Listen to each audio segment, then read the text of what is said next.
all 34 games of this season, I've really never been that concerned about Vinny Pasquantino. I'm not trying to just say that now and bring that back up because he is playing much better over his last 8 games. I'm just simply going off the track record of his entire career, where he has been a poor hitter in April, and then around April 28th, 29th, or May 1st, 2nd, and 3rd, he starts to heat up. And then you look up on the end of May or the first part of June, and he's hitting like 265 with 12 home runs or 13 home runs, and you're not worried about him anymore. When it comes to Salvador Perez, I mean, we do this same song and dance every single year. At some point, he's not going to break out of the slump. He looked about as bad as he ever has in the month of April.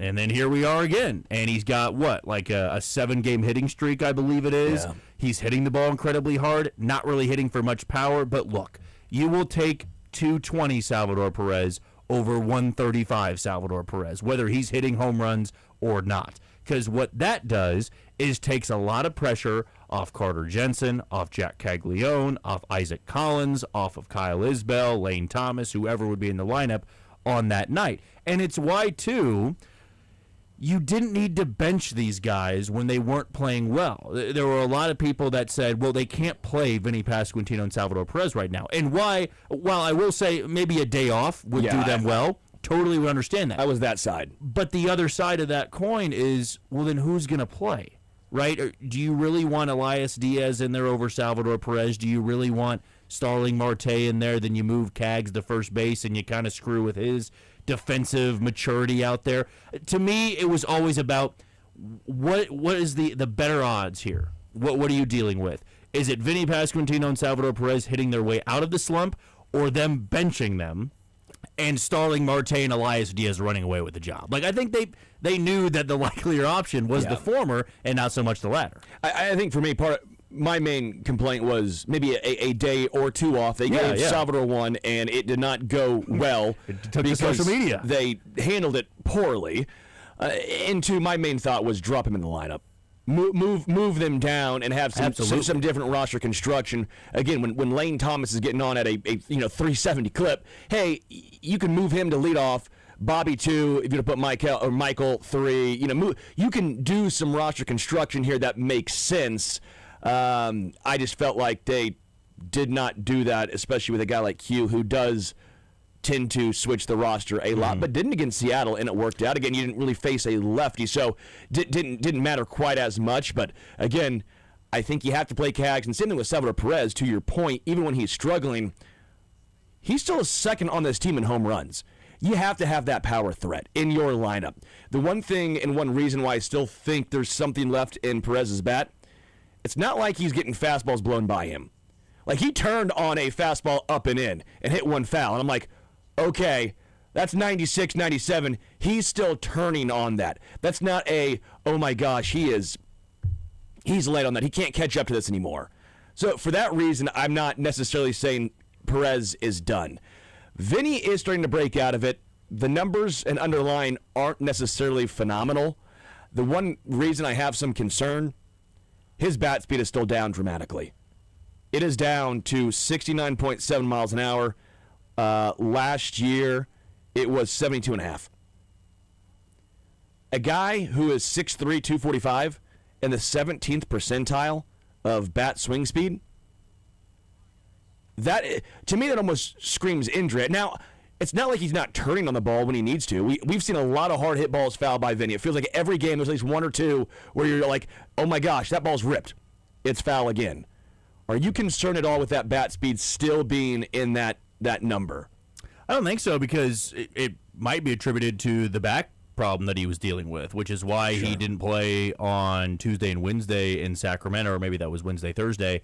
I mean, it was brought up that it's something that's been bothering him for a little bit of time now, which would make sense and would correlate with some of the really, really poor numbers, because they were worse than he usually had in April. I mean, in April, he would hit around 175 to 180. Now he's up to 186, but he was down in the 130s and the 140s, and some of those swings did look uncomfortable. Some of the swings did look slower, and when you look at the underlying metrics, how much of that is the full body of work compared to the last 8 or so games. I would even love to see, which I don't even know if it's possible, like you just look at this series against Seattle and say, well, what was the bat speed in those 3 games? It's a good call. Because at that point you go, he had a pinch hitting opportunity in the series finale against Sacramento. Ripped it and too, by the to way. the center. Yeah. And that was a swing that looked very comfortable.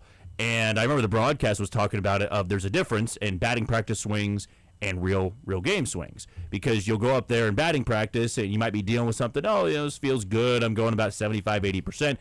A live game situation, you're swinging at 100% when you're trying to square a ball up.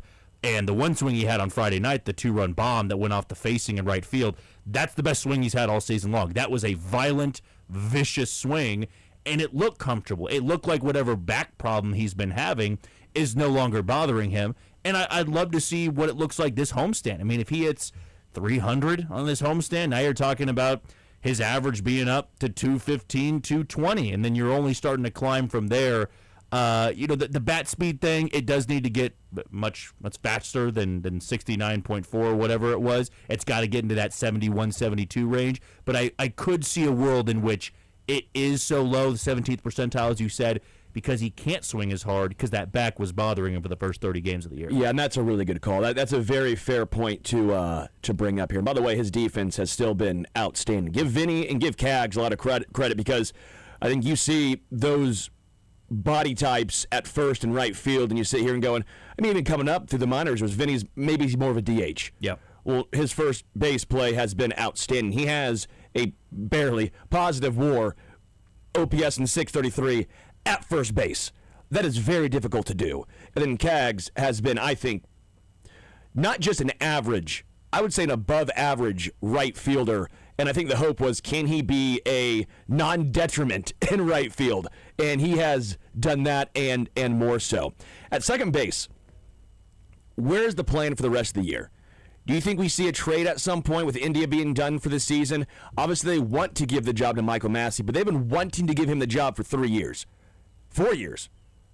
Is it 5 years? They've been wanting to give Michael Massey that job at second base for a long time, and he just has not taken it. Nick Lofton, he's your super sub. I like him in that role. I don't think he's an everyday player.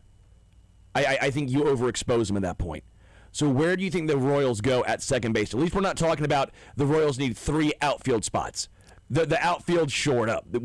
We're solid there. Mm-hmm. Second base, where do they go? Yeah, I believe there's really only 3 scenarios here. Number 1 is, to me, the most likely, and that is Michael Massey is given the benefit of the doubt here. I know it's been a couple years, and they said we really want him to be the second baseman. Hell, they traded for Jonathan India, who had never played anywhere else other than second base, and said, we're moving Jonathan India to left field and third base, right? And Michael Massey just couldn't really take the job and run with it. Part of that was due to performance. Part of that was due to the injury concern, the back problem that he's always been dealing with. But to me, the most likely scenario is that Michael Massey takes over second base. They give him 2 months here to be the guy. Now against lefties, he'll probably sit, and we'll see Nick Lofton over there. But he's a strong-sided platoon second baseman. He'll see a lot of right-handed pitching. And going into that road trip, he was playing pretty well. He had a good series against the Angels. He really had a good homestand. Yeah, he did not play well on the road. He did not play well in Sacramento. Really did not play well in Seattle offensively, but had some good moments defensively over there at second base. The second option, I would say, that is even likelier than Nick Lofton taking over the job at second base. I could see them going to the Angels and saying, what do you want for Adam Frazier? Adam Frazier is somebody I thought they would bring back through free agency to be their utility guy, but yeah. That just makes all the sense in the world. They didn't bring him back because they said, Jonathan India is going to be our second baseman. We have Isaac Collins in left. We have Cags in right. Where is Adam Frazier going to play? And Adam Frazier probably knew that. He's like, I'm not going back to Kansas City. I'm not going to get on the field there. There's not going to be many opportunities. But to me, that would be the likely scenario if Michael Massey becomes such a negative offensively and Nick Lofton is just viewed as that super utility guy, and they go, okay. Adam Frazier's not playing that poorly for the Angels. He's played well. He's OPSing at 757 right now. Yeah, 757. Not saying it'll be that way a month from now, but you have familiarity. They love Adam Frazier. He's been a great clubhouse guy. He knows the coaching staff. He knows Kauffman Stadium. that would be the likeliest scenario because the Angels are already out of it. They're a bad baseball team, and they're going to be trading Adam Frazier. It's a matter of who are they trading him to, and that's also a move you could make now if you wanted to. Like, you're not needing to wait until August 1st to trade for Adam Frazier because they might look at it and say, this could be as good as Adam Frazier gets for us. We probably need to maximize value, and you're also not giving up a ton to get 34-year-old Adam Frazier. Now, again, do you want him to be your everyday second baseman? That's another conversation here. But I believe they want Massey to take this job, which is why they're going to give him a longer leash, even if they do acquire Adam Frazier. I'm not saying they are or it's likely they will. I think it's an option. I think it's a likelier scenario than Nick Lofton being the everyday second baseman. But they do, make no mistake about it, they want Michael Massey to take this job and run with it. How long of a leash do you think we'll see? Like, is there a date? I'm obviously, you don't necessarily know the exact date. Is it June 1st? Will we get all of May? Is it halfway through June? Is it, hey, maybe it's 2 weeks? Well, it really, I want to say it factors into how they're playing, too. If Michael Massey is hitting, let's say, what he's doing right now. Yeah, I mean, what is he right now? He right now 205. No, he's less than that, I think. He's under 200. He is at 194. Okay, so and he doesn't walk. No, so he's on base at 224, and he's slugging 323. If you have Michael Massey at 195 at the end of this month, but the Royals are in first place or hold a playoff spot, and he's played really good defense, they'll give him another month. Yeah. The only way that you have to make that change is if he is such a black hole in the lineup that it is detrimental. And what I will stand by here is Michael Massey, whether he plays well or not, will not make or break the Royals lineup. Correct. If he is the worst hitter in the lineup and he just comes up and he's not necessarily an automatic out, but he's just not getting on base at a high clip, he's not hitting the ball hard, they could live with it because he has good defense, right? We all know that second base is a low-value position. You don't have to have great production there to be a great baseball team. There's a lot of teams out there that have a very below-average second baseman. Sure. But what are you getting from short, first, and third? Those are the three best players on the Royals, and what are you also getting from the outfield? But they need to keep their options open here, because if you do start playing really good baseball, you want to round out your team. And you might say, Michael, we gave you the opportunity. We need somebody to come in here and be a little bit more productive than 190. But if he goes through these ups and downs in May, where he has a homestand, where he does push his average over 260 or 265, but then falls below 220 on a bad road trip, or vice versa, maybe you say it's worth it. He goes through hot stretches, you go through cold stretches, but he's got good defense. We can live with that at second base. The issue is, I just wish he would get on base. He's the king of warning track power and not walking. And the defense can be great, but you almost need to do one other thing well. And it's not like he's getting on base and stealing bases, because he's not going to steal you a lot of bags. And if you're not walking, defense can be phenomenal, but defense at second base, dime a dozen. I mean, you can go to the minors and get a guy who's a great defensive second baseman to not get on base. Again, I'm not trying to be negative here, because I want to talk a lot of positives with you on the other side. I'm going to talk a lot about the pitching staff as well, what Chris Bubich has done, the continuation of success that we've seen from Daniel Lynch in the bullpen, culminating in a lovely save.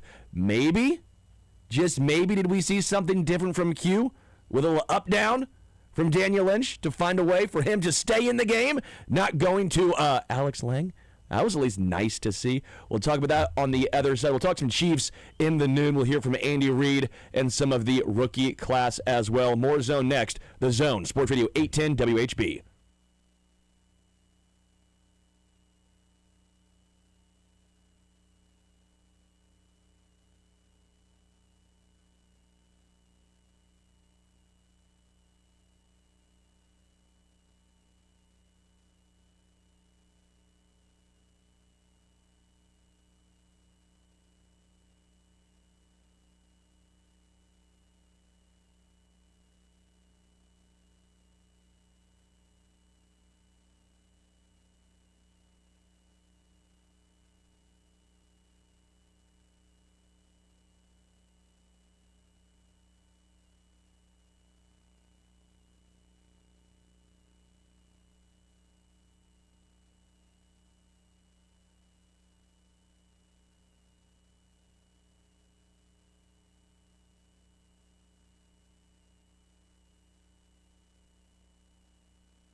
Welcome back to the Zone Sports Radio 810 WHB. Sterling Holmes, Michael Darcy, Jack Johnson, as we are talking about the electric red-hot Royals. 2.5 games back out of first place in the AL Central. So they must be like 25-12, right? Imagine if we would have said that at the beginning of the year. Yeah, the Royals are going to be 2.5 games back out of first place on May 4th. Wow. Well, they're clearly well above 500, right? Detroit must be playing some great baseball. 15-19, yet they are not out of it. And a lot of that has to do with the pitching staff. So, obviously, we will talk about Kris Bubic and his phenomenal start and what he's done again this year overall. But I want to talk about Daniel Lynch to start this off, because Daniel Lynch, to me, has been, I think, far and away the best bullpen piece this team has. It hasn't been a fluke. The strikeout numbers are great. 3 again last night and 1 1/3. He gets a save first of the year. And Q did something I didn't know he was going to do. I hoped he was going to do it. But did part of you think, when he got that final out, the 8th, that he was going to bring in like Alex Lang? Well, I was faked out by the broadcast, because the broadcast showed Alex Lang walking down from the mound in the bullpen. I'm going, that's usually what they do when somebody's coming in, but they were clearly just warming up Alex Lang in case the game spiraled out of control for Seattle, if they were able to get this into a non-save situation. But again, I think they were really waiting for that game to get into a 7-1 or 8-1 before they go to Alex Lang, mainly because if you did go up 5-1 or 6-1, you bring Alex Lang in, and all of a sudden you're in trouble where you've already pulled Daniel Lynch, Lucas Erceg, and Matt Strom are down because they pitched back-to-back days. Then you're in kind of no man's land. You don't really have any more high-leverage guys to go to. So I am glad that he stuck with Daniel Lynch, because I've wanted to see him in a save situation, whether it worked out or it didn't. This is somebody now that when Lucas Erceg is not available, I want them to go to Daniel Lynch, even over guys like Matt Strom, even over guys like Nick Mears or John Schreiber, because Daniel Lynch, like Lucas Erceg, has put away stuff now. Erceg didn't really have the put away stuff in the first couple weeks of the season, and really we didn't see the true put away stuff until Friday night and Saturday night. Yeah, he was excellent. He was absolutely phenomenal. He was nails, and so was Daniel Lynch the other day. And when your bullpen has been struggling the way the Royals have all season, or they've had this bullpen struggle, you need to get on the upward trajectory. You need about 3 guys that start to go on incredible heaters, where every time they take the ball, they are just mowing down guys. They are getting through a clean inning and striking out 2 or striking out the side. They've got 2 guys doing that right now, Lucas Erceg and Daniel Lynch. You get Matt Strom to get on a heater. Now just watch and see what happens with guys like Luinder Avila and even Alex Lang and John Schreiber, the guys that you're saying, go pitch when it's 5-1, go pitch when it's 4-0, or when it's 7-2. You would be amazed with bullpens when 3 or 4 guys have become just locked down pitchers, what happens to the rest of the bullpen. Where in the first couple weeks, nobody other than Daniel Lynch was pitching well, and you're not going to be a great team when 1 out of 8 guys looks good or is trustworthy when the bullpen gate swings open. I'm just thrilled that we actually saw an up-down. Like my main takeaway wasn't just Lynch, because I think, to your point, we wanted to see him in a safe situation. You still have to see what does he do. I know it's a 3-run game. I understand that, but it's still nice to see because there is something different to it. I'll rip on Q for pulling him after, was it like 9 pitches, and he looked so good and didn't throw him out for the second. That was it a week ago. Yes. So yeah, So I'll give him credit now when he stuck with him. Yeah, right? That has to be fair. I think Q has done some questionable things this year. I don't think it's always his fault. I think the people that don't like Q, they'll find every reason instead of sometimes, hey, the player needs to make the play. The player needs to come through, okay? Q can't go out there and hit for a guy. He can't go out there and pitch for a guy, but there have been some questionable decisions. You know my thoughts on Cags basically never playing against lefties. I think it's an abomination of what we're seeing right now. I think it's asinine. But Daniel Lynch, I will give credit to, because he came through. Having Kris Bubic go 7, I didn't know he was going to come out for the 7th. I thought maybe he only go 6. And by the way, I do understand. one, you let him finish the seventh too, which I think was big. I get the bullpen was taxed, so maybe that played into that decision. It should play into that decision, but he could have gone Lang earlier on in that game and said, hey, we're going Lang, then Schreiber, then Lynch. Yeah. But he stuck with Bubic, and guess what? He was rewarded for it. Yeah, there's so many factors that go into it. There's so many numbers where, to a lot of us viewers, you'll say, oh, he's at 90 pitches. Why is he going back out there? And there's always those numbers that we don't even pay attention to. It's not always as simple as righty-lefty. It could be something like, here's this guy's numbers third time through against a starter on a day game. Like, it can be as complex and as descriptive as that.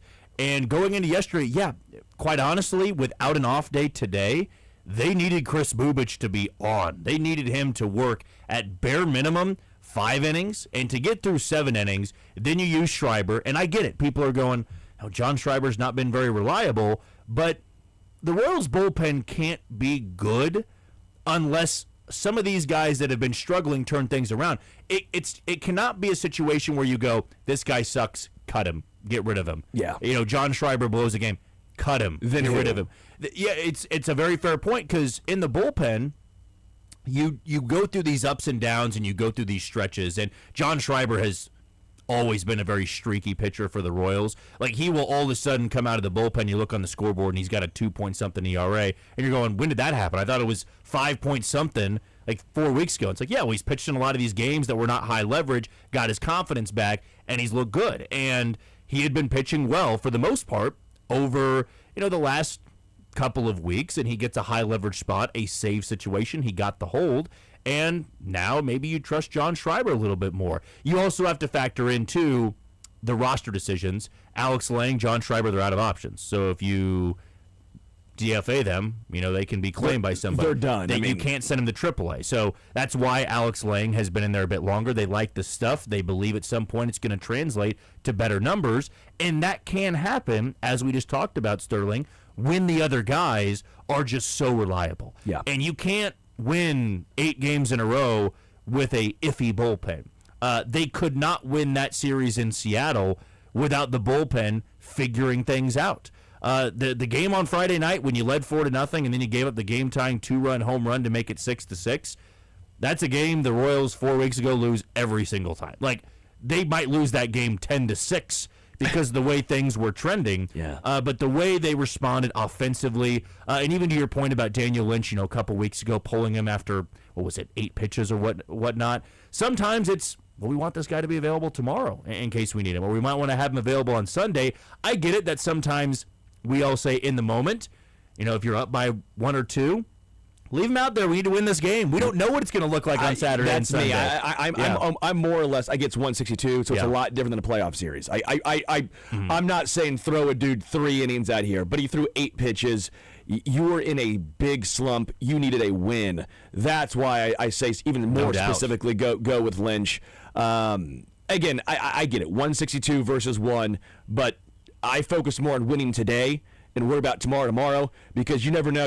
Starter might go out and get shelled. The next thing you know, it's not even close to a save situation. Maybe the offense goes out and puts up 12 for you, and you didn't have to go to him either way. Worry about today, tomorrow. Chris Bubic, though, overall, was an all-star last year, went back to the starter role, got injured, but now he's back and doing exactly what he was when he was an all-star. Is this who Chris Bubic is? Is he just a guy that you can count on to be an all-star, or do we have to still worry in the back of our mind going, yeah, let's ride him now because you might only be getting 20 starts from this guy? I'm at the point now where I really believe the Royals should give him some form of an extension. I don't know if it is in their plans, if it is in their future. I mean, I kind of thought they would have gotten an extension done this offseason because you'd be rolling the dice on if he stays healthy. I mean, if he pitches really well, he's an all-star again, and he's a guy that gives you 30 to 32 starts this year. He's not going to be cheap in the offseason. But when you have a homegrown guy that you've developed, I mean, the last time we saw a poor version of Chris Bubic was 2022. Yeah. Like 2023, he had Tommy John, but he was good in April before he got hurt. The next year, right, he returns. He's out of the bullpen in 2024. good version of Chris Bubich. Phenomenal, I He would was the say. setup guy for the Royals in the bullpen after not being on the roster for the first 2 to 3 months of the season. Last year, before he gets hurt, he pitches at an all-star level. This year, he's pitching maybe not at an all-star level just yet, but he's a very serviceable number 3, number 4 in the rotation. And the only thing that you get hung up on is injuries, right? Will there be a point where, we start to see the velocity dip, the command's not there? It's what happened last year with the rotator cuff strain, same injury Cole Reagan's had, and it ended his season. That would be your only hang-up for giving him that extension. But to me, it's not a matter of will he be good. I believe he'll be good. It's a matter of can you bank on the health, and that's something the Royals would have to roll the dice on. You want to give him a 2 to 3 year deal, then you got to be okay with the fact that there could be some injury history. It also could drive the price down a little bit depending on how he finishes out this season. But I'm so impressed with how he looks out there. His command is sharp. His changeup is so good. The spin on his slider, the bullet slider as he likes to call it, it's really tough for even right-handed hitters to pick up there. And the start yesterday, like that to me is peak Chris Bubich. You go back to the start against the White Sox where he struck out 11 or whatever it was. That's a great version of Chris Bubich, but that's the White Sox. And they've been playing well this year. They weren't playing well at the time. This was the Mariners, a team that was one game away from the World Series last year, a bunch of talent in that lineup, and he just mowed through them on a day that you could have said, look, we already won the series. It's Luis Castillo. I know he hasn't pitched well, but he's always been tough on the Royals. They're not going to get swept. Chris, if you get knocked around a little bit, hey, we won the series, we're okay. But he took the ball as if it was a rubber match game and said, I'm going to win this for us. And they won that game yesterday because of Chris Bubich. Yes, other guys helped, but he's somebody right now, next to Seth Lugo, that's been the best pitcher in this rotation, the most consistent and most reliable. What do you think his market would look like? 3 for 75? I don't know if it'd be that high just because of the injuries, and really we won't know until honestly September. I see starting pitching, and you see the numbers, and it's astronomical. Yeah, I would say that it's not going to be as cheap as $15 million a year. That would be a great deal. But teams are going to have to acknowledge, even if he does make 30-plus starts this year, well, let's say he finishes with a 2.8 ERA, 30 starts, all-star appearance, he's the second best pitcher or the best pitcher for the Royals, depending on where they go.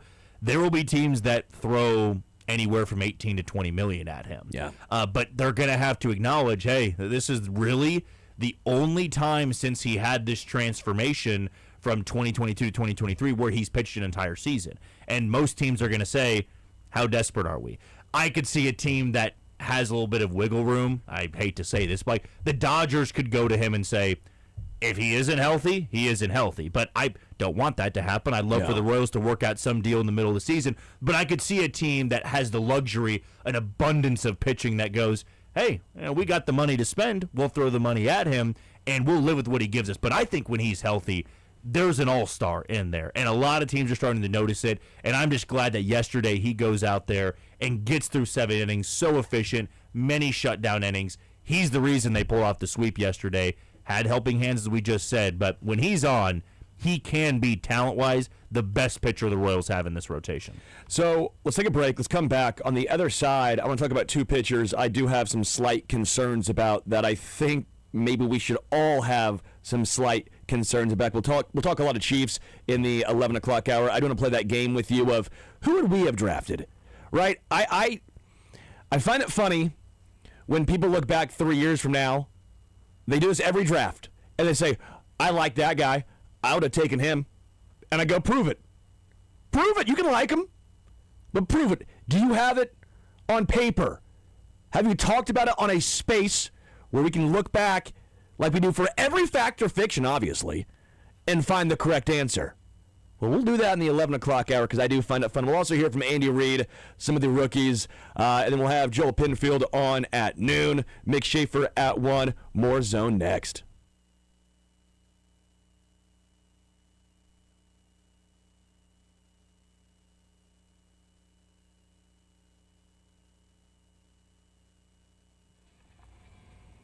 FanDuel is giving you better payouts on same-game parlays all NBA playoffs long. I've been ripping it on FanDuel this playoff season. It's been great for me, especially when you are a Sixers guy and you've been rolling with the Sixers and the upset over the Celtics, and now we have trash talk central between Embiid and Karl Anthony Towns. If you don't know about that beef back in the day, my goodness, this series is going to be electric. With more ways to build and even more value every time you play, you can stack your picks your way for every game, every matchup, and every moment. From the spreads to player points to threes and more, build it all into one same-game parlay and go for bigger payouts. So if you're betting same-game parlays this NBA postseason, there's no other place to go. You know where to go. It's right here on FanDuel, because more options, better payouts, all NBA playoffs long. I'm telling you right now, 2 games on tonight. You have Minnesota, you have San Antonio, right? That's the nightcap. But give me the 7 o'clock game right here. Give me the Sixers against the Knicks. Embiid is pissed. He took care of the Celtics. I think he takes care of New York this time around as well. So head to FanDuel.com/local to get started. 21 plus and present in Missouri. Gambling problem? Call 1-800-GAMBLER.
Welcome back to the Zone, Sports Radio 810 WHB.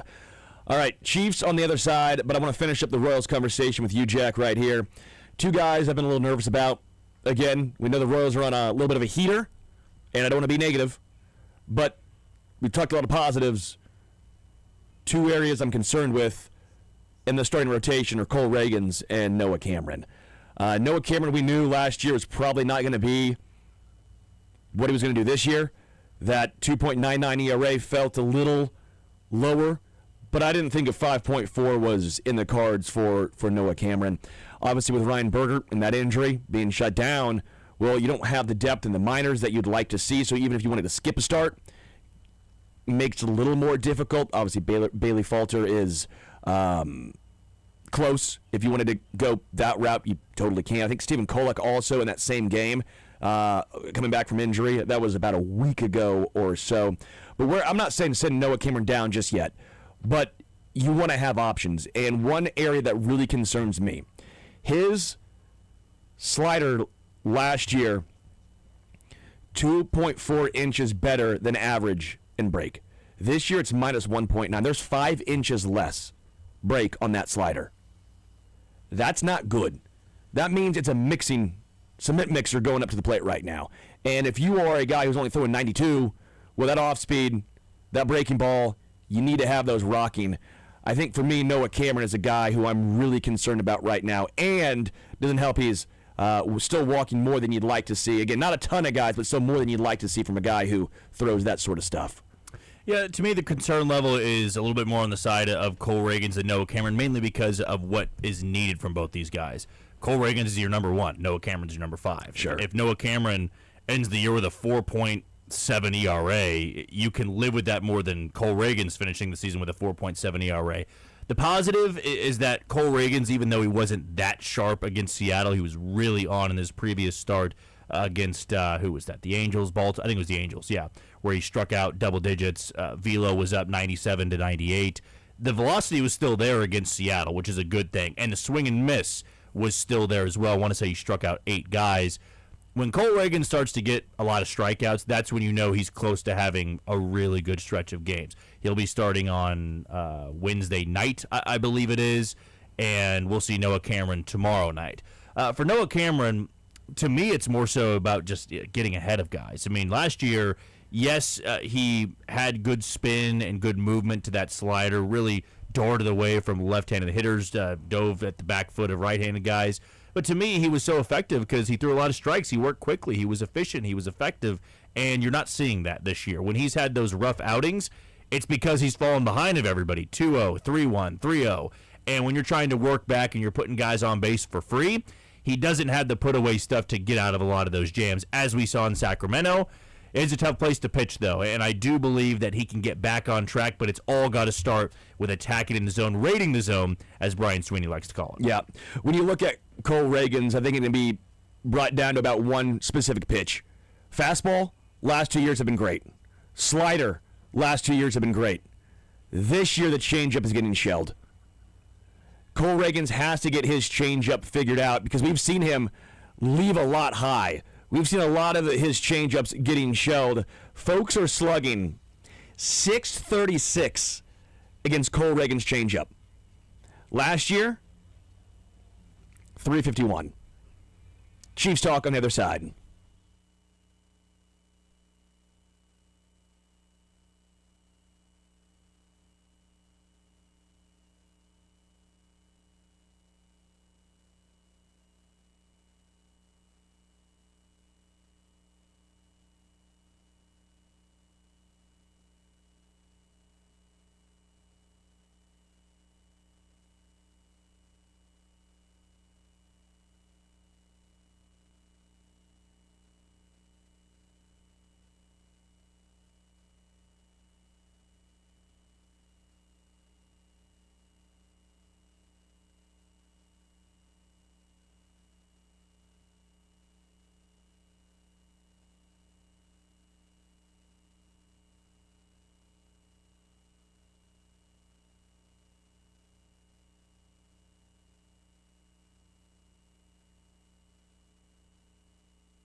Welcome back to the Zone, Sports Radio 810, WHB, Sterling Holmes, Michael Darcy, Jack Johnson.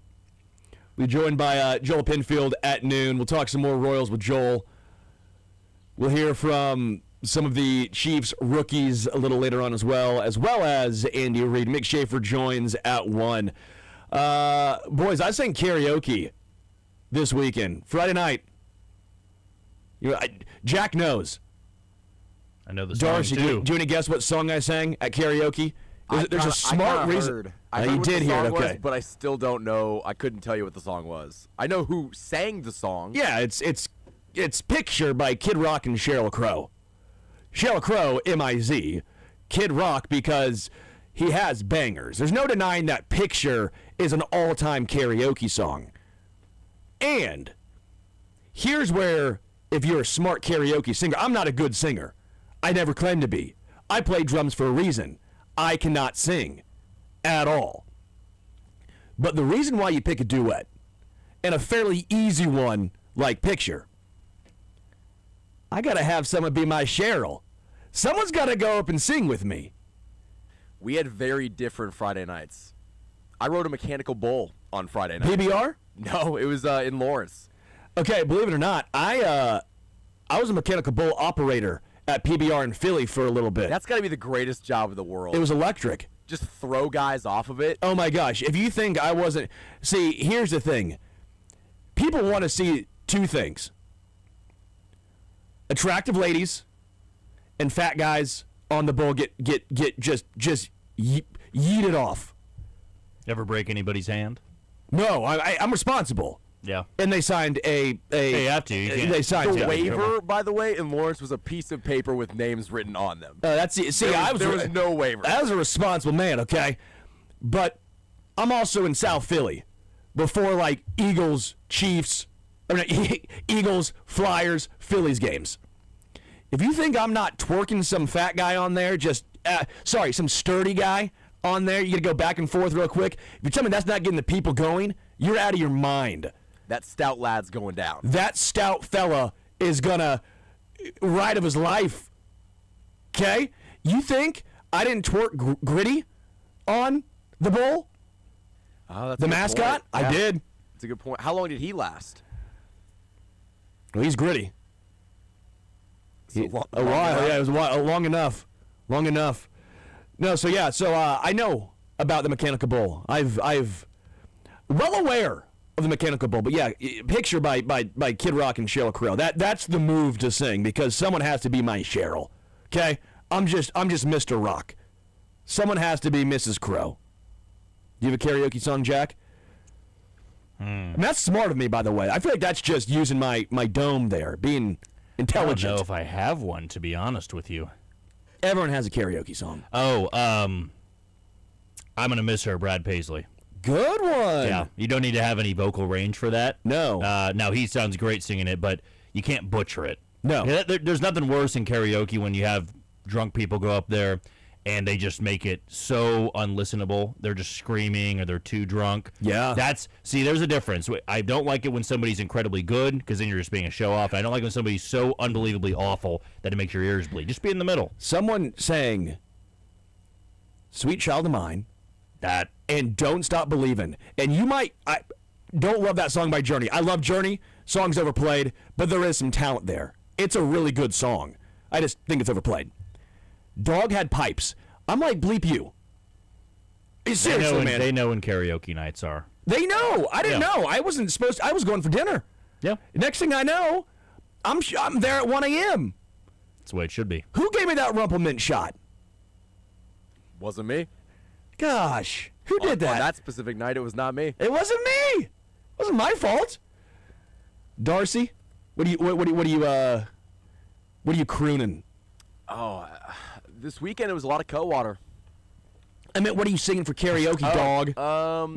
I'd never heard the word crooning before. Like you're a crooner, like you're Dean Martin. Like, I'm with you, Darcy. I would have answered the same way, I think. what are we? Gosh, Truthfully, kids these I days. can't They're remember the listening to last song Frank Sinatra anymore. that I sang via karaoke. I would definitely not be bold enough to pull out "Sweet Child of Mine." Yeah, that was That's crazy. bold. Yeah, that was crazy. Maybe something by Creed. Yeah, Creed's always a good one. Maybe. Yeah, someone's saying higher, and you can't really mess up higher. Yeah, that's a good one. You can't really mess up Creed. Because then everyone sings with you. Okay, it's a good call. Glad that we got that off the agenda there. Right? Someone needed to know our karaoke songs. So here's what I do every year. I make a list of who I would have drafted in the 2026 NFL draft. For the Chiefs specifically, right? So that way, when you look back in the years past and you go, no, I liked him, I wouldn't have drafted him, but then you're like, no, you would have because you told me you were going to draft that guy. Prove it. So, what was it, the year they drafted Xavier Worthy? I said Cooper DeJean. Right? It was between Ladd McConkey and Cooper. Xavier was third, but that was how my board fell. So, just for an example of what I like to do. I also would have taken, in years past, Lucas Niang, because I thought that was a good pick. I like Lucas Niang. So it's not me saying, you know what?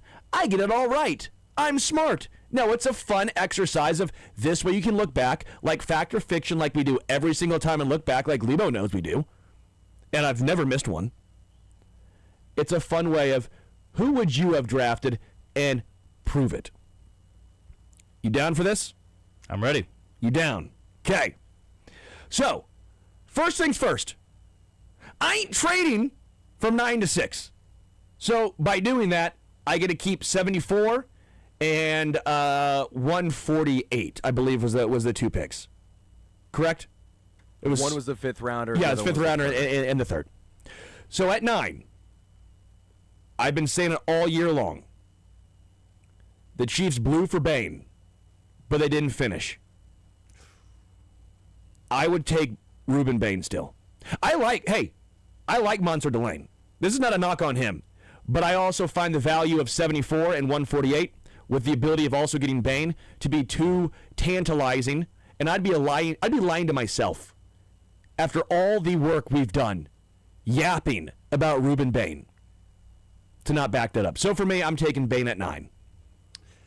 You know, just to give a different answer so we all don't go Reuben Bain. I mean, I thought when they did trade up, it was going to be Reuben Bain or it was going to be Arvell Reese if Reese fell past number 5. But I really talked myself into loving this Delane pick just because I see him being an absolute star. I don't believe he's just going to be this good cornerback. I believe he is going to be a really, really, really good player. But I also saw people on draft night going, even if he's a great player, is that going to be more valuable than Reuben Bain being a great player on the bench? The two draft picks, and the two draft picks. So that was my thought process because I think you and I are lockstep, by the way. Yeah. As far as we the best part about Monster Delane, I've not heard a single person say he's merely going to be good.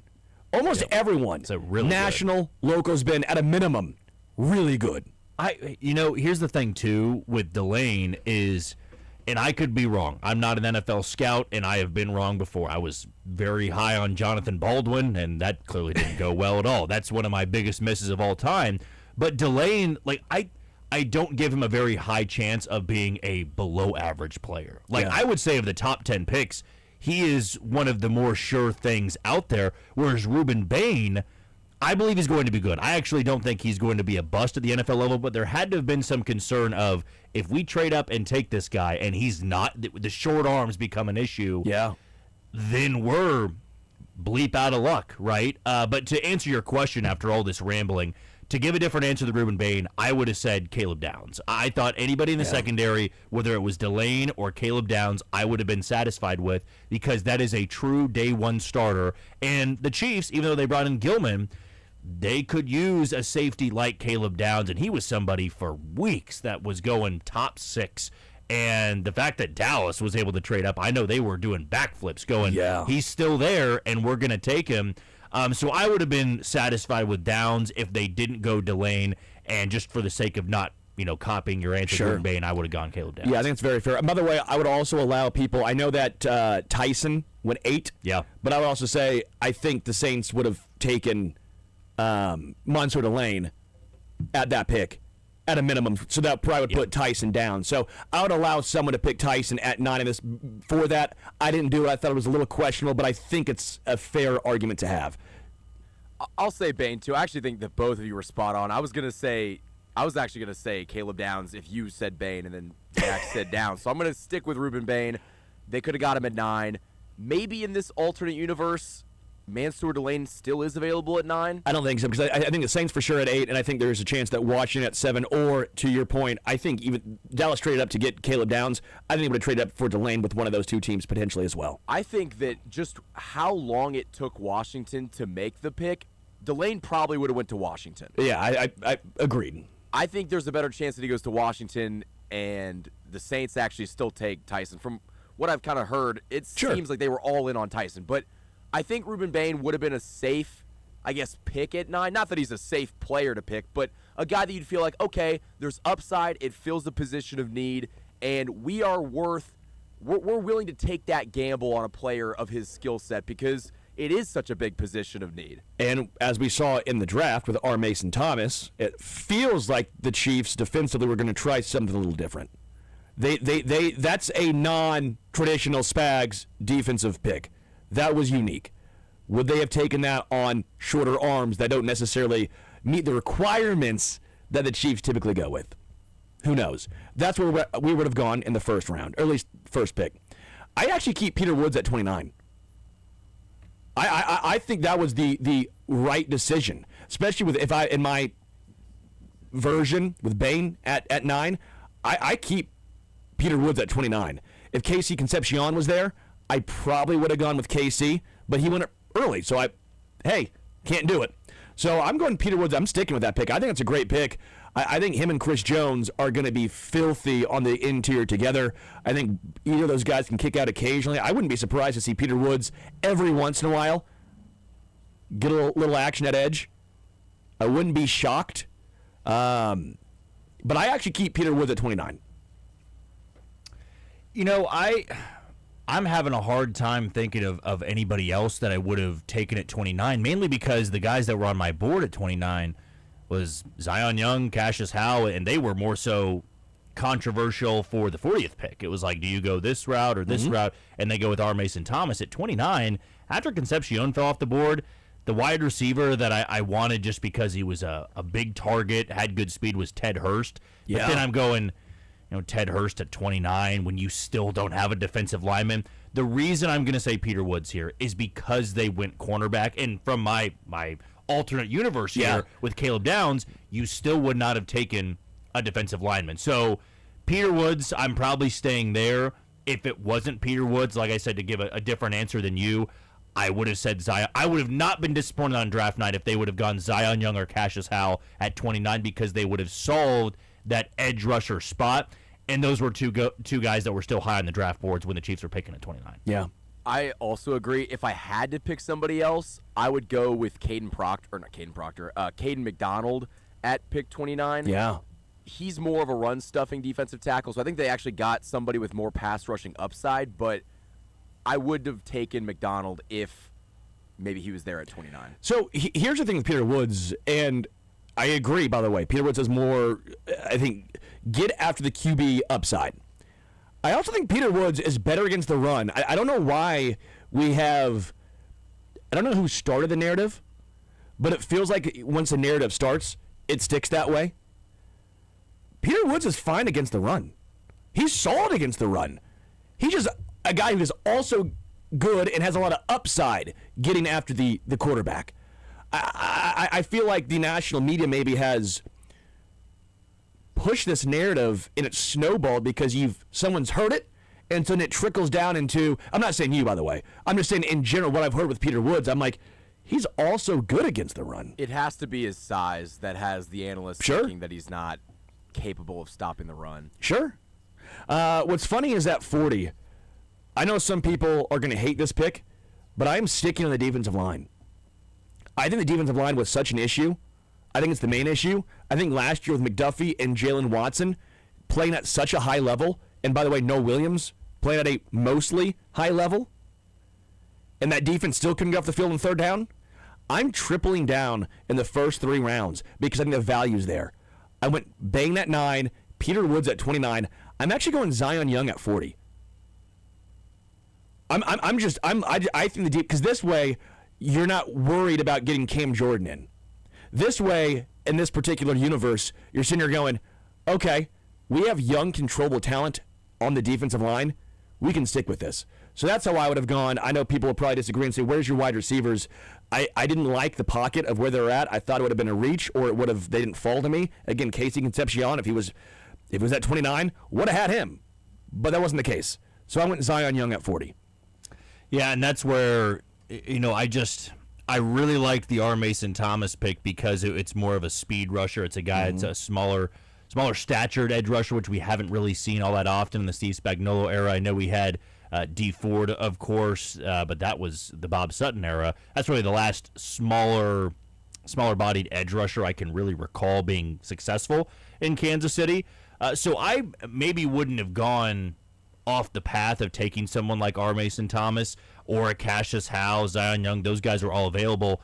But like I said, to keep this trend going of different answers, one guy that never, I don't believe the Chiefs would have gone for in that spot at 40, but I loved coming out of college, was on an elite defense. And we've heard, like the linebacker position, who's a guy that's been stepping up. It's like Cooper McDonald, and how confident would you be in a guy like Cooper McDonald starting week 1? I love Jacob Rodriguez out of Texas Tech. He went a couple of picks later to Miami. To me, what I saw in college was a guy that was uber athletic, not quite the athletic specimen that Leo Chenal was, but I thought could have been a good piece of, you still have Nick Bolton as your green dot. You've got a couple of guys like Jeffrey Bossa that might develop a little bit more. But I'm more so going with my heart here and saying I loved what I saw in college. He was, the captain, I believe, of a great defense. It was in the Big 12. It's a little bit different being a great defense in the Big 12 compared to the Big 10 or the SEC. Still, though, I would say that if you got Peter Woods and you got a guy like Caleb Downs, and I'm going off a different answer than Zion Young or Cassius Howe, he was somebody that was a couple picks later that I said, no, the Chiefs really didn't need a linebacker, but he could be one of those great fit linebackers for Steve Spagnuolo defense. Yeah, I think it's a good call. I think he does fit what the Chiefs like with him. Who would you have gone with, Darcy? So I've gone defense, and I think I'm going to stay on the defensive side of the ball. And while I like the idea of double dipping and getting an edge rusher for the sake of being different, I think they needed to address cornerback. So I'm going to go Avion Terrell. That's a good one. They get their guy. They're not spending a first-round pick on a corner, but after you lost 2 in free agency, you got to give something into the position, and I think Terrell would actually been a really good fit. So without me trading up, because I did not trade up, and I like your pick, by the way. I like Terrell a lot. That means I get to keep 74 and 148, which we'll get to in a moment. But I'm going to kind of piece 74 and 109 together because this is where I attack. Again, defense, I'm almost doing what the Chiefs did. All defense early, we'll do some offense late. Jermod McCoy at 74. That might be my favorite pick of the draft for the Raiders. And I hate giving the Raiders credit because it's the Raiders, so they'll probably screw it up. But I love the flyer of Jermod McCoy, where they drafted him. So for me, if the Chiefs would have kept 74 and didn't trade up, this is where I take corner. But I also doubled down at 109 with Ephesians Prysock. One, phenomenal name. That alone should get you drafted. 2, Ephesians Prysock is a guy who, that's your more safe one. If McCoy's knee injury blows up, well, then what happens? Because the upside of McCoy is what? 95%, maybe equal to Mansour Delane? That's the upside? Downside is the knee is a disaster and he doesn't play. All right, fine. So then you have Ephesians Prysock as your backup just in case. That's how I broke down 74 and 109. I am going to be taking my first offensive player here, and it's a position the Chiefs just didn't address. But I really like Matthew Hibner out of SMU. He went a couple of picks after what was that after Kansas City in the fourth round, right? We're talking here. You can go either one because I kept 74 because I didn't trade up. Okay, so you kept 74. Yeah, to me, I never thought they were going to be taking someone like Kenyon Sadiq, certainly not in the first round where he was going to. I didn't believe they needed to trade up from 20, whatever they were before, or it was just 29. Yeah, they stayed at 29. I never saw them trading up and taking a guy like Kenyon Sadiq because why would you go get somebody offensively that's barely going to play in that first year? You get to the fourth round, you take a tight end. I mean, how much longer is Noah Gray going to be a true number 2 option? this could be it for Travis Kelce. I don't know. He's a smaller tight end at 6'4", 250, but that kind of reminds me of being one of those hybrids of a really good route running tight end, not really a blocking tight end, but can be Noah Gray-ish, where you could look down the road in that first year and say, now you've got this tight end who's really been coming on late. He's more of a pass catcher, a true number 2 tight end. I thought it would have been something to consider if you went defense with the first 3 picks and you got to that spot and you wanted to add an extra tight end. I get it, but also the Chiefs really like Noah Gray. Yeah. They're probably still high on Jared Wiley. We're not a couple years removed from, when he was selected. He had the knee injury. I don't know if they're high. I mean, if you told me Jake... I see him making the roster. You don't? I think if you told me if Jake Brinswell made it over him, I wouldn't be surprised. If you told me Jake Gyllenhaal, Michael... George Michael? George Michael. John Michael, is it Gillenberg or Gillenborg? I think it's Gillenberg. Gillenberg. Let's go with that. We're going to hear from him later on. So, if he made it over... Wouldn't shock you. It wouldn't shock me. I don't think... I think tight end 3 is wide open. I just wasn't that sold on any of the wide receivers that late in the draft. Agreed.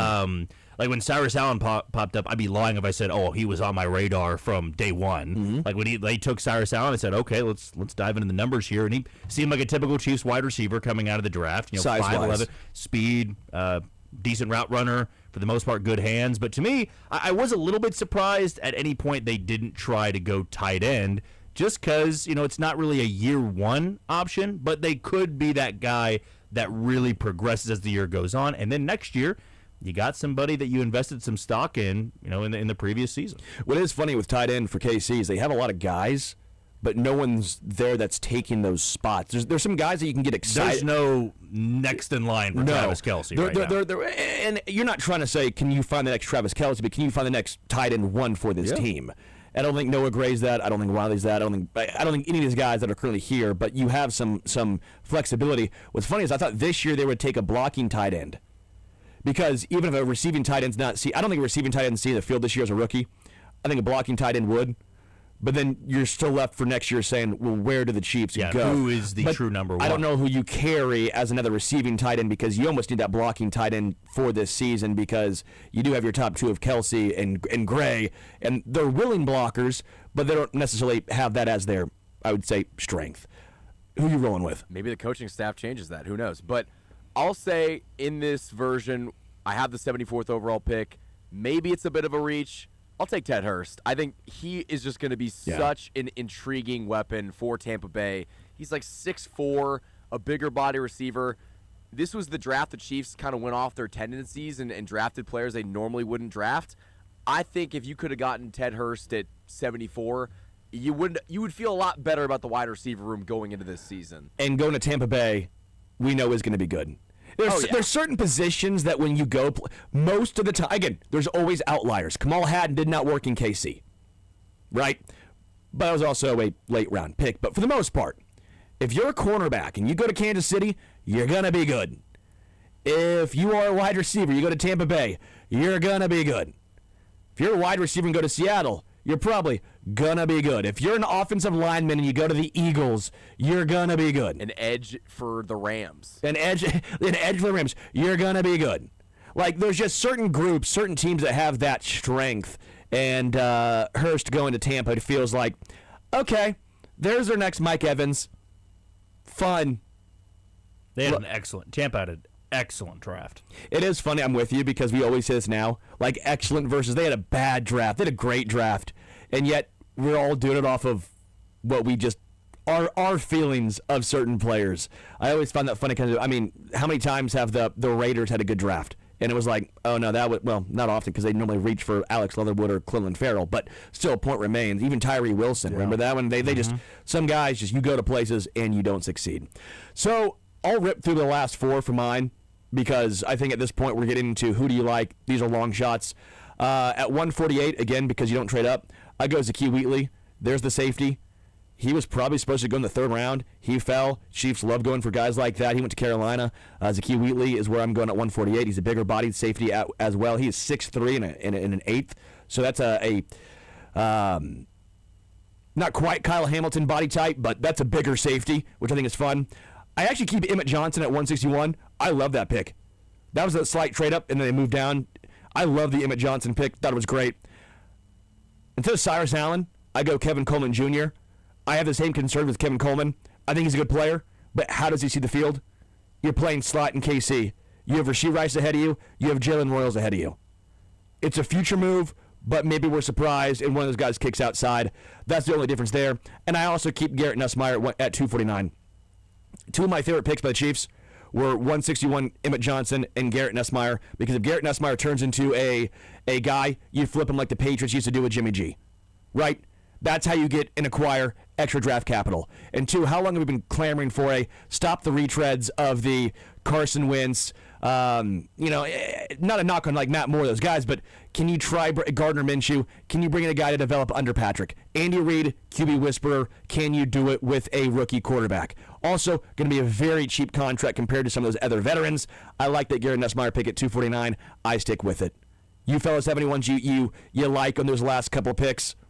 I mean, Emmett Johnson was my favorite pick the Chiefs made in the draft, so maybe that's because I just love seeing offensive weapons, and really knowing the way the Chiefs have run things with their running back room the last couple of years, if they didn't sign Kenneth Walker, I believe Emmett Johnson would be their starting running back. Agreed. Like, I don't believe it'd be that much competition in training camp. That's how good I think this kid is. DeMarcado, maybe. Maybe, but he to me seemed like that guy that from training camp on, the time they'd show up to St. Joe to the time they, have that first preseason game, he would have been the runaway number one running back. But since they have Kenneth Walker, he's got some time to develop, and I really believe can be a great number two option for Patrick Mahomes.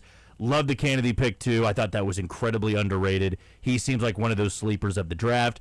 As for the Nussmeier pick, I really don't have too many thoughts on it. Like, I do believe that, and we saw the Patriots do this for years, you want to have a backup quarterback that's been in the system for like 5 years in a row. Tom Brady always had the same backup. Like, he had Jimmy G for years. Then he had Brian Hoyer, right, at the very tail end. Like, you don't want to be having a revolving door. Like, you want to have the backup for Patrick Mahomes. We saw last year that every quarterback that took snaps, Chris Oladokun, Shane Buechele, it was ugly. It was really, really bad, and they had zero chance of winning any of those games. Nussmeier was somebody prior to last year. If you pulled up like right after 2025's draft ended, it was like the 2026 mock draft that they always do for some reason, like right as the draft ends. Nussmeier was a first rounder. Well, he was like a top 10. Him and Peter Woods were both like top 10 guys. So even though you have Justin Fields, this brings some competition in. And guess what? This is the only year Justin Fields is going to be in Kansas City. Mm-hmm. He is going to do this to work under Patrick Mahomes, and then in the offseason, he's going to sign elsewhere on a bad team that he can be the starter. Who did this? Gardner Minshew just did this. Yeah. You know why? Because he played poorly for the Chiefs, got injured, but because he was around Patrick and Andy Reid, he signed for more money than anyone. He signed for more money this year than he did last year. That to me is mind-blowing. Yeah. Because, again, to your point, if you get around Andy, you get around Patrick, that's what happens. So Justin Fields, same. Carson Wentz did the same thing, shockingly. Yeah, and this was the first year that the Chiefs had Patrick Mahomes go down, and the backup was not good. Like, we saw when he had the dislocated kneecap, right? Matt Moore come in and play well. Like, they beat the Vikings. They took the Packers to the wire on Sunday Night Football, and then a couple years later, right, he gets it wasn't even a concussion. It was like a nerve that got pressed, and he was out for the rest of the game against Cleveland in the divisional round. And here comes Chad Henne to save the day. Yeah. Chad Henne was good enough. This was the first time, like, Minshew didn't work. Oladokun really didn't work. Shane Buechele didn't work, but they brought him in off a practice squad for the final game of the season. Nussmeier can be that guy where 3-4 years down the road, it's like, we know the quarterback room. It's Patrick Mahomes, Garrett Nussmeier. Yeah. 7th-round picks. I know they hit on Isaiah Pacheco. It can happen. Jalen Watson. Yeah, Brock Purdy was Mr. Irrelevant. Like, most of the time, these guys don't work. Would I rather have a true backup quarterback for 4 to 5 years that had first-round talent at some point in college, played at LSU? Or would I rather take a guard in the 7th round and go, hey, good value there. That guard is probably never going to play. Wasn't CJ Hansen a 7th round? It was him or Norzad. Norzad might have been a 5th. I think it was CJ Hansen because he played at Holy Cross, right? Or was Norzad the Holy Cross kid? Yeah, 7th round Holy Cross. Yeah, CJ Hansen, 7th round Holy Cross. Yeah, it's like we likely fine. know No, it's fine. It's good depth, but to me, this is also depth, but it's at a position that you do want to have somebody who's serviceable. The Chiefs having that wake-up call last year was like, okay, let's use a 7th rounder on getting somebody that if he stayed healthy in college and the season went better for LSU, he's not there in the 7th round. And there was some injury concern in the prior draft. to the season was he oblique, I believe? Yeah, and everybody was going, how is he falling? Yeah. Like, how is this guy still there? Going to the Chiefs, I'm sure he's actually pretty stoked that there's not a better quarterback room in the league that you want to go into as a rookie. Yeah. And there would have been a bidding war in the free agency market to get him anyway. So you use that 7th round draft pick, Correct. and you get more years of team control for less money. Good luck trying to bring him in as a UDFA because he'd probably try to go to a place that doesn't have a backup quarterback also entrenched, at least for 1 year, with Justin Fields. Let's take a break. Let's come back. Let's play some Chiefs audio on the other side. I want to hear from the players. We'll hear from Andy Reid in the noon hour after Joel Pinfield. That's a little bit of a longer one. So, Jack, we'll talk and hear from some of the players. But again, just a quick rundown of who I would have drafted in 2026. Fun exercise, fun game. If you're listening right now, I implore you to do this as well. So that way, you're like, you know what? Maybe I actually did miss on that, and maybe Brett Veach does know more than me. That's what I have found out some of these times. Hey, I get some right, but a lot of times he gets it right more than I have. Number 9, Ruben Bain. 29, Peter Woods. 40, Zion Young. 74, Jamad McCoy. 109, Ephesians Prysock. 148, Zakee Wheatley. 161, I stick with Emmett Johnson. 176, Kevin Coleman Jr. 249, I also stick with Garrett Nussmeyer. We'll take a break, come back to Zone Sports Radio 810 WHB.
Welcome back to the Zone Sports Radio 810 WHB. Sterling Holmes, Michael Darcy, Jack Johnson.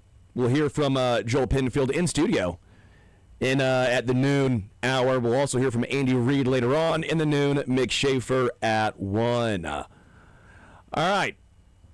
Some more rookies spoke over the weekend. Shout out to Todd Lebo going down on a Saturday and making sure he got the audio for us. Obviously, on Friday we heard from a lot of different guys, but today we'll hear from Peter Woods, Emmett Johnson, Jalen Kennedy, and John Michael Gillenborg. Sorry, man. Jake Gyllenhaal. We'll hear from Jake Gyllenhaal. It's way easier for me to say. Peter Woods is up first. Here is Peter Woods. I'll meet y'all for the first time. We'll have to roll through these, but go ahead for Peter Woods. Hey, Peter, just a quick question. Wearing number 99, I think that's probably a new number for you. What was just given to you, or is there any meaning behind it? Yeah, they didn't have a lot of choices. It was what I picked from the choices that I had. But, I've always loved the number 99. I know, like, D linemen in the NFL kind of got a different type of select number of choices. So I knew 11 wasn't going to be an option. So 99 was the best next thing for me. Peter, what was the first day like out there yesterday, meeting the guys, but also just getting introduced to the system and everything? It was great. I think the biggest part was, just being able to be coached by Coach Cullen for the first time. Just some of the relationships through, like, the coaching world that I've had and, heard about his coaching style and stuff like that. So I feel like we're going to have a great time together. It's going to be fun. What did you hear about his coaching style? It's intense. He pushes you. I'm saying he's going to coach Chris Jones just as hard as he coaches, the rookie. Peter Woods is coming in, just trying to earn instruction and learn the defense. So, I'm really excited about that. Speaking of Chris Jones, have you had any interactions with him since you've been drafted and since you've been in the building? Yeah, we've exchanged numbers. I haven't seen him in the building or anything, but I'm sure, when he gets back and all the other guys get back and, we get through all of our rookie stuff, that will hit it off pretty fine. Peter, you have this rare explosiveness for a guy your size. I guess how much do you think is drawn from natural, and how much do you think that this is something that you built over the years? I think it's a good 60-40. I think, a lot of it is, natural God-given ability.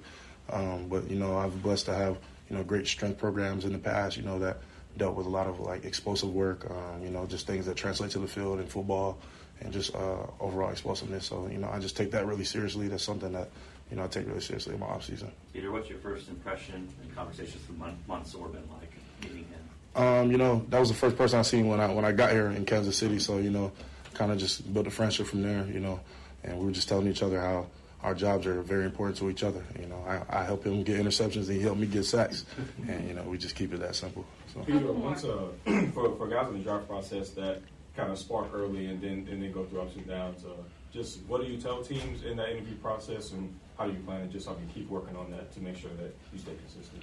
Well, the interview process is over, but, I just try to be myself, all the time. What's on tape is on tape, and, I'm looking to just come here and grow and get better and, learn from the great veteran players that we have in here, and also, my coach, Coach Cullen, and Coach Braden. So I'm excited about that. I know you guys come here on Friday night, you have a dinner, and they kind of talk to you about the franchise and all that. What was that like? What did you kind of learn about this franchise and maybe things you didn't know?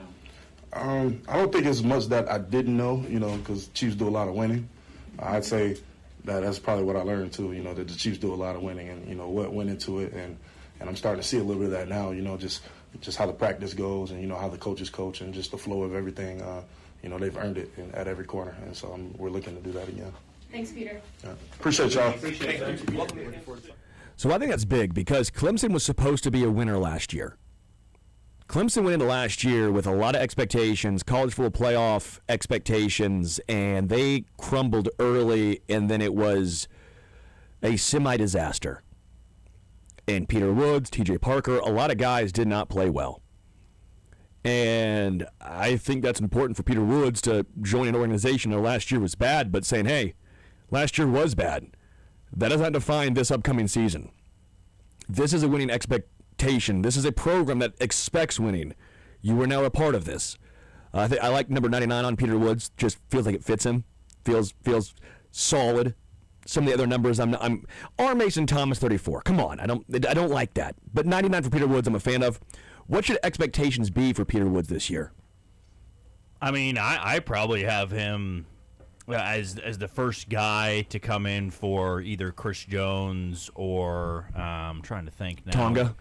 Yeah, Tonga, but also you could see him rotate a little bit on the outside, to be honest with you. I think he can be one of those hybrids that you can have on the interior, but every once in a while line him up on the outside. Now, maybe first couple of weeks of the year, you don't want to throw everything at him. You want him to really focus on just developing in a high-leverage spot, if you will. I mean, he's not going to be a starter, in my opinion, not from day one, just because you do have Tonga and Jones on the inside. But I can still see him playing anywhere from 45% of the snaps, getting out there for maybe some third and shorts, some fourth and shorts. He's got the big body, and I want to see more of what he can do on those one-on-ones, right? Is he somebody that gets stonewalled a lot? Is he somebody that gets stood up a lot? Or is he somebody that can cause a little bit of havoc? Because the Chiefs' defense can be at its best, not when he's the game wrecker, it's when Chris Jones is. But Chris Jones can only be that game wrecker at this stage in his career if he's not getting double-teamed every single snap. You got to have some threat on the interior, whether that's Tonga or Woods, but I believe it's a great spot for him to be in. He's not coming in like Delane, where it's you got to be the number one guy. Delane's got to be the number one cornerback and the best corner in that secondary.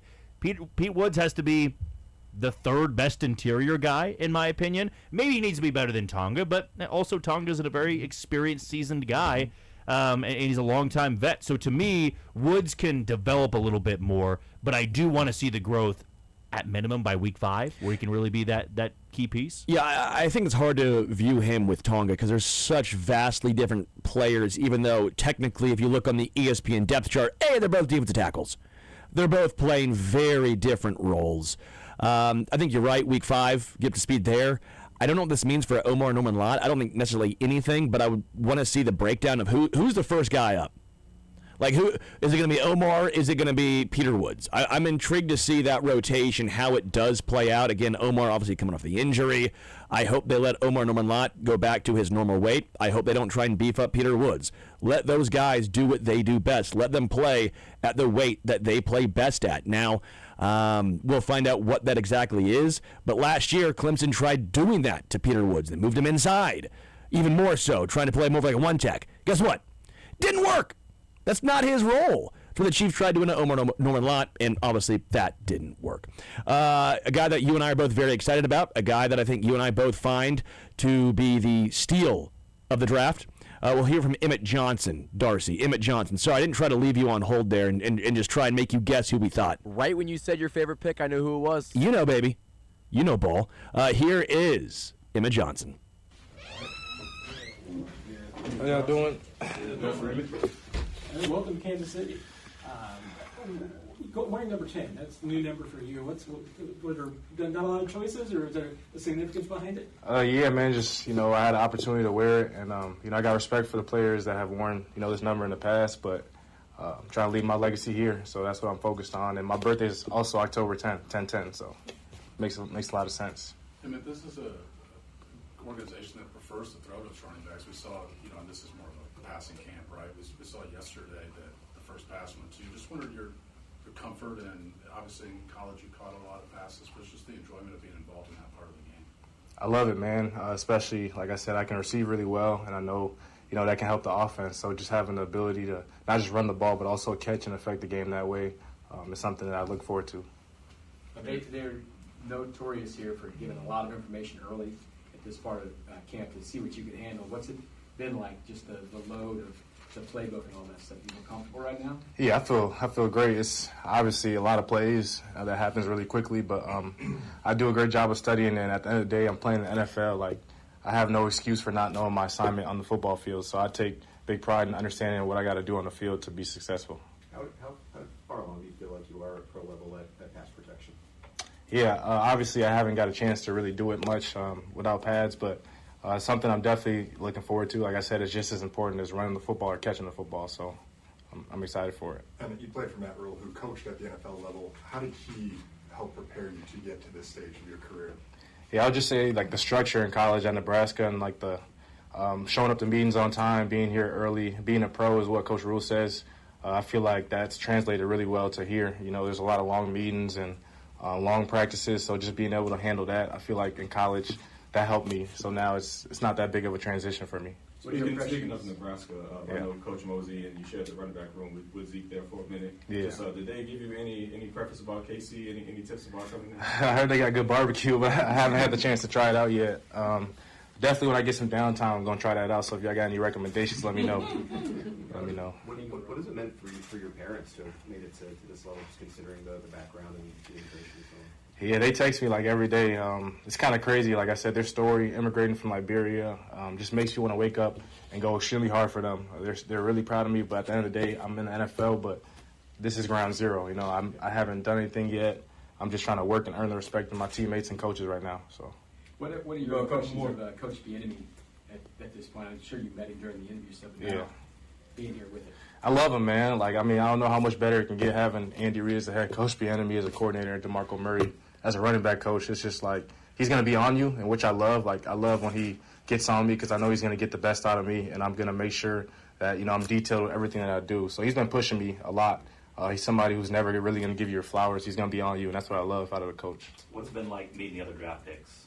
Yeah, it's been great, man. Like I said, I was talking with Cyrus and just how he's been trying to handle the playbook and things like that. It's great to see these guys, man. Like, it's a blessing for all of us to be here in this position. We're all just trying to be successful and make an impact early. We were last two, Nate and Matt. It seems like there's a lot of different parts about special teams going from college to the NFL. Just where do you think your role might be? I know it's only one practice, but just what are you looking forward to maybe demonstrating in special teams that, you know, you don't have to do necessarily in college? Whatever the team needs, man. If they need to run down there and kick off, do kick return, gunner, whatever they need, I told Coach I'm willing to do whatever it takes for the team to win. So I'm just looking forward to any opportunity I get on special teams. That's super important. Field position is super important, too. So. Do you feel like you have a returner background in you? Yes, sir, I do. High school, I know it was high school, but, you know, they didn't kick the ball to me. They kicked it away. So that says much. That's what, you know, I'm good at returning. So. And then you're joining a crowded running back room, so how much do you embrace that type of competition because there's only going to be so many snaps to go around? I love it, man. I'm playing with a Super Bowl MVP and Kenneth Walker and, like, some other great guys. So I just love playing against the best and competing with the best. I wouldn't want it any other way. I want to be competing with the best. So I love every second of it. Great. Thanks, Jim. Appreciate y'all. God bless. Yeah. All the way in. All the way in on Emmett Johnson. All the little things. I love he was asked about pass pro. That's going to be very important for him. We know that in Kansas City. Andy Reid, you got to pass pro if you're going to be a running back. You're not going to see the field, especially early on, unless you can pass protect. He can be a three-down guy, a very good receiving back as well. I do think that he'd be the guy that if hopefully not, but Kenneth Walker's had injuries in his career. If Kenneth Walker goes down, I think he's the first guy up. I think DeMarcado is actually more of the emergency third down. That's going to be more or less his role. I think if Kenneth Walker, change of pace back to an extent. I'm all in on Emmett Johnson. I'm a big fan. I love that presser he gave right there.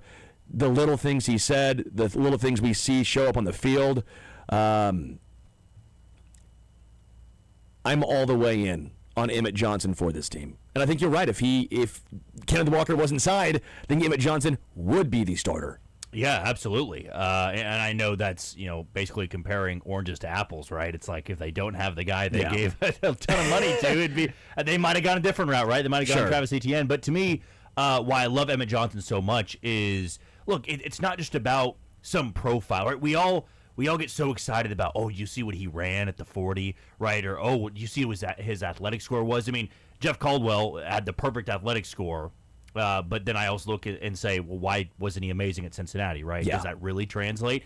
To me, Emmett Johnson was a top 5 back in college football last year, and it wasn't like he was doing it against subpar competition. I mean, Nebraska, say what you want about Nebraska, whether you like them or you don't, they played in the Big Ten. They played tough opponents from time to time. He still ran for nearly 1,500 yards, and he was a good pass-catching back, which is what you need to be in Andy Reid's offense. Kenneth Walker is going to get the lion's share, right, of all the carries. I would expect Kenneth Walker to get anywhere from 17 to 20 carries a game, which might leave Emmett Johnson in those situations of anywhere from 1 to 5 carries a game, right? But look back to some great Chiefs teams, and you don't have to go back that far, of course. But like Jerick McKinnon, right? Jerick McKinnon was a phenomenal piece for the Chiefs offense. Did Jerick McKinnon ever have a game where he ran 18 or 20 times? No. It was always somebody else that did the bulk of the rushes. But you can still be an incredibly good piece for the offense. His pass-catching ability, I think his patience as a runner is going to get him on the field a lot. But you're exactly right, Sterling. What we need to see from him, especially in training camp, pass blocking. If he cannot pass block, we saw with Brashard Smith, even with the lack of production from Isaiah Pacheco and Kareem Hunt, I guess as being a true number one back, he couldn't get on the field. Sure. Because he wasn't a good pass blocker, and you got to do that with a quarterback that's coming off a season-ending injury. We know that Kenneth Walker can do that. We got to see if Emmett Johnson can do it as well. We'll take a break. We'll come back. More Zone next.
All right, Joel Pinfield is joining us for his last 50 seconds before he joins us for the next upcoming segment. Why can't quarterbacks throw a baseball?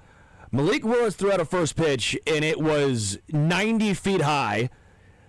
Mendoza threw it like a football. Like, he lobbed it, but like a football motion. Mahomes had a gnarly one when he did the first pitch for the Rangers. Oh, it was brutal. Yeah. I don't know what it is. I think it makes you realize that throwing a baseball is way harder than you realize, especially when you get up on the mound and do it.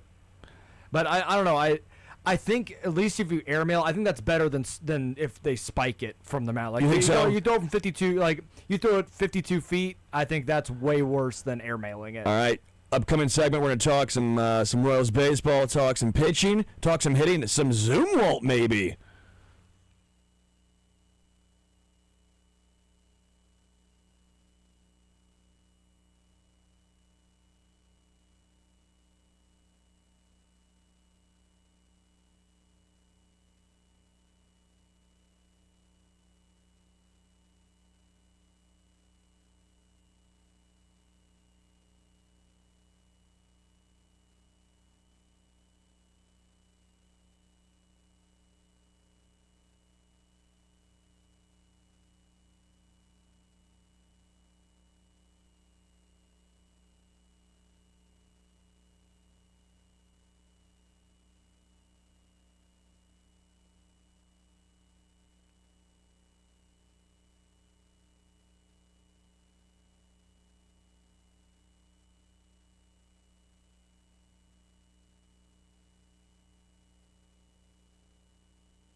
Joel Penfield on the Zone is brought to you by Reed Collision Center, serving Overland Park, Kansas City, and St. Joe. Get a free photo estimate in minutes at reedcollision.com. That's reedcollision.com.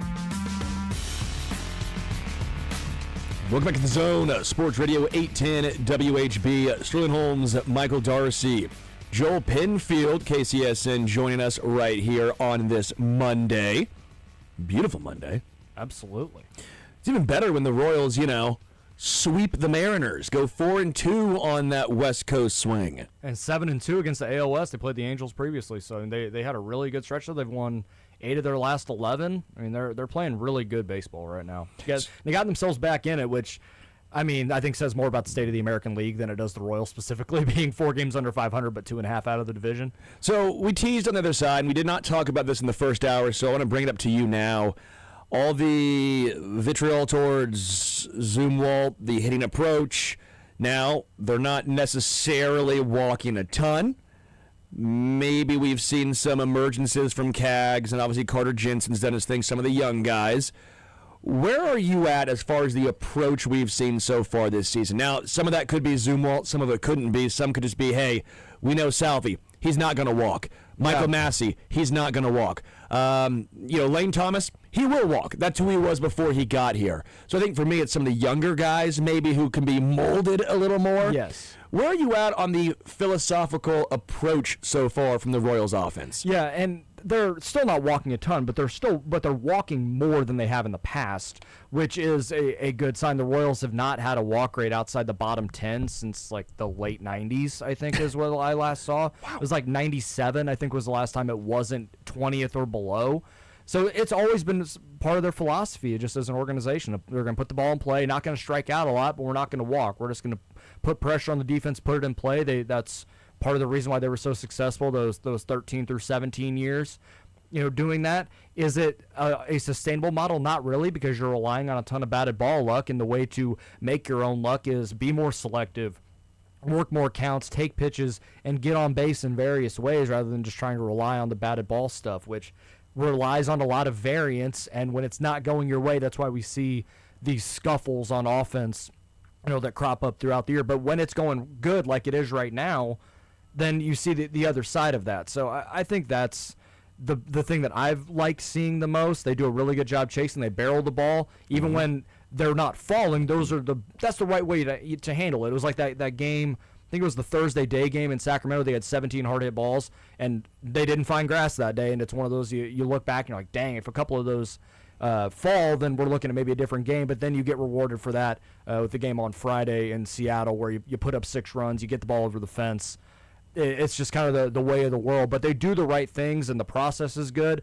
And the results didn't meet that early in the season. That's why I stayed steadfast in they're doing the right things. This is going to turn. Now we're starting to see that, and it's leading to more wins. Yeah, and we're seeing at least the 2 young guys that we care the most about. Yes. Carter Jensen and Cags, both OPSing over 750. Yeah. Which is nice to see. Cags, as we mentioned in the break, you and I just talking, has come through in a lot of big-time moments recently, which feels like a nice little turn for him. Yeah, I go back to, and I know you'll probably remember the game, but it was against the Dodgers last year. He came up bases loaded, winning run on second. Everyone thought this is going to be his moment. Like, this is a huge spot for him. Like Bobby early on for him, yeah. Like, this is going to be his moment. And he swings at the first pitch, ground ball, double play, game over. Season went to hell basically right after that. I think he hit the injured list the next day.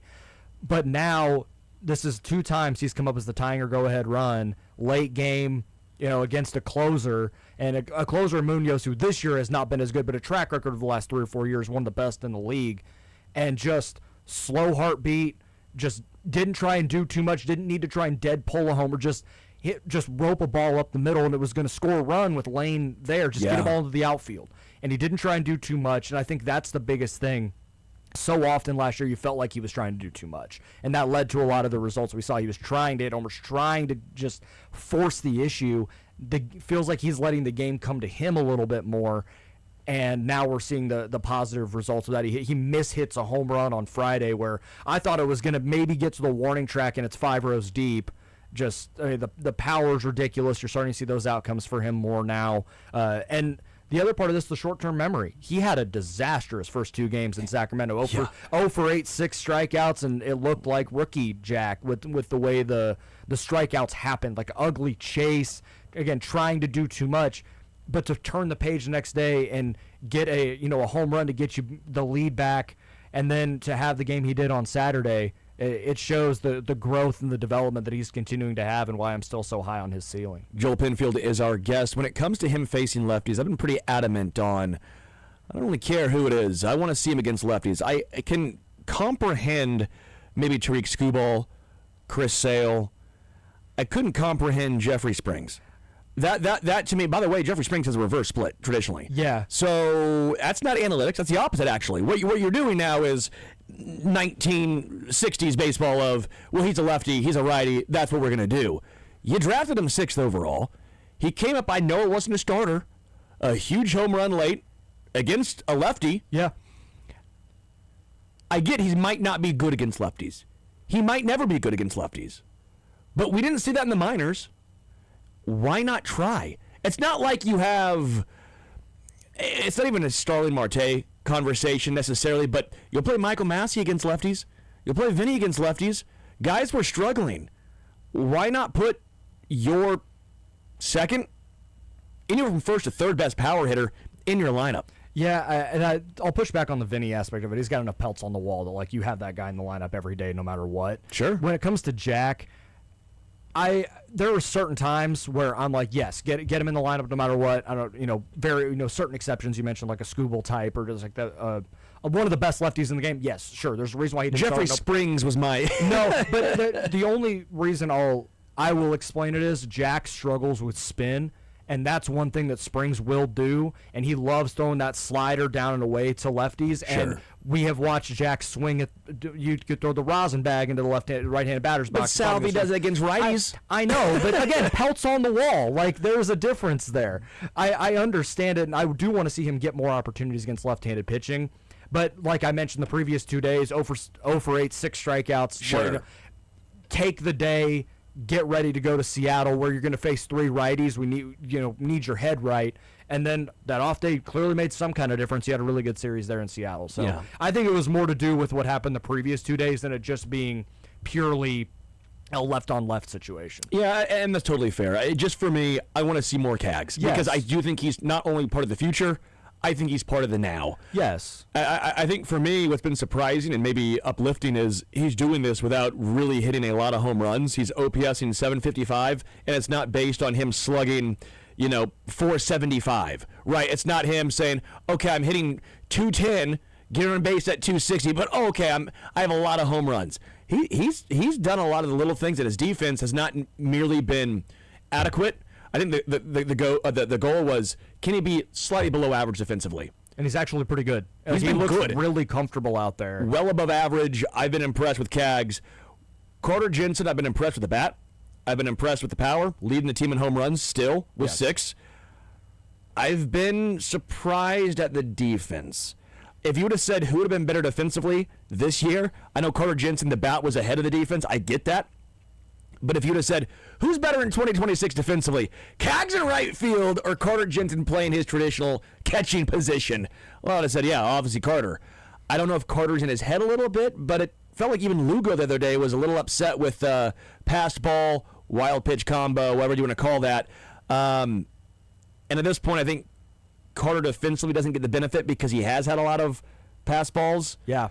I guess I'm a little surprised maybe at some of the defense. I'm not incredibly surprised. That was the one thing in the minor leagues he dealt with as well, especially in the lower minors and like low A and this first go-round at high A. That was the thing. Like the bat's there. That's not a problem. We're not going to worry about that. But the defense is lagging way behind. And when you play that demanding of a position, you got to get that right. He improved. And that was one thing that made people think, okay, he doesn't need to move off the position. He's athletic. He probably could move to a corner like Jack did. But as the defense improved, he showed he could handle it. I think this is just the steep learning curve of understanding that all the demands of the position at the major league level.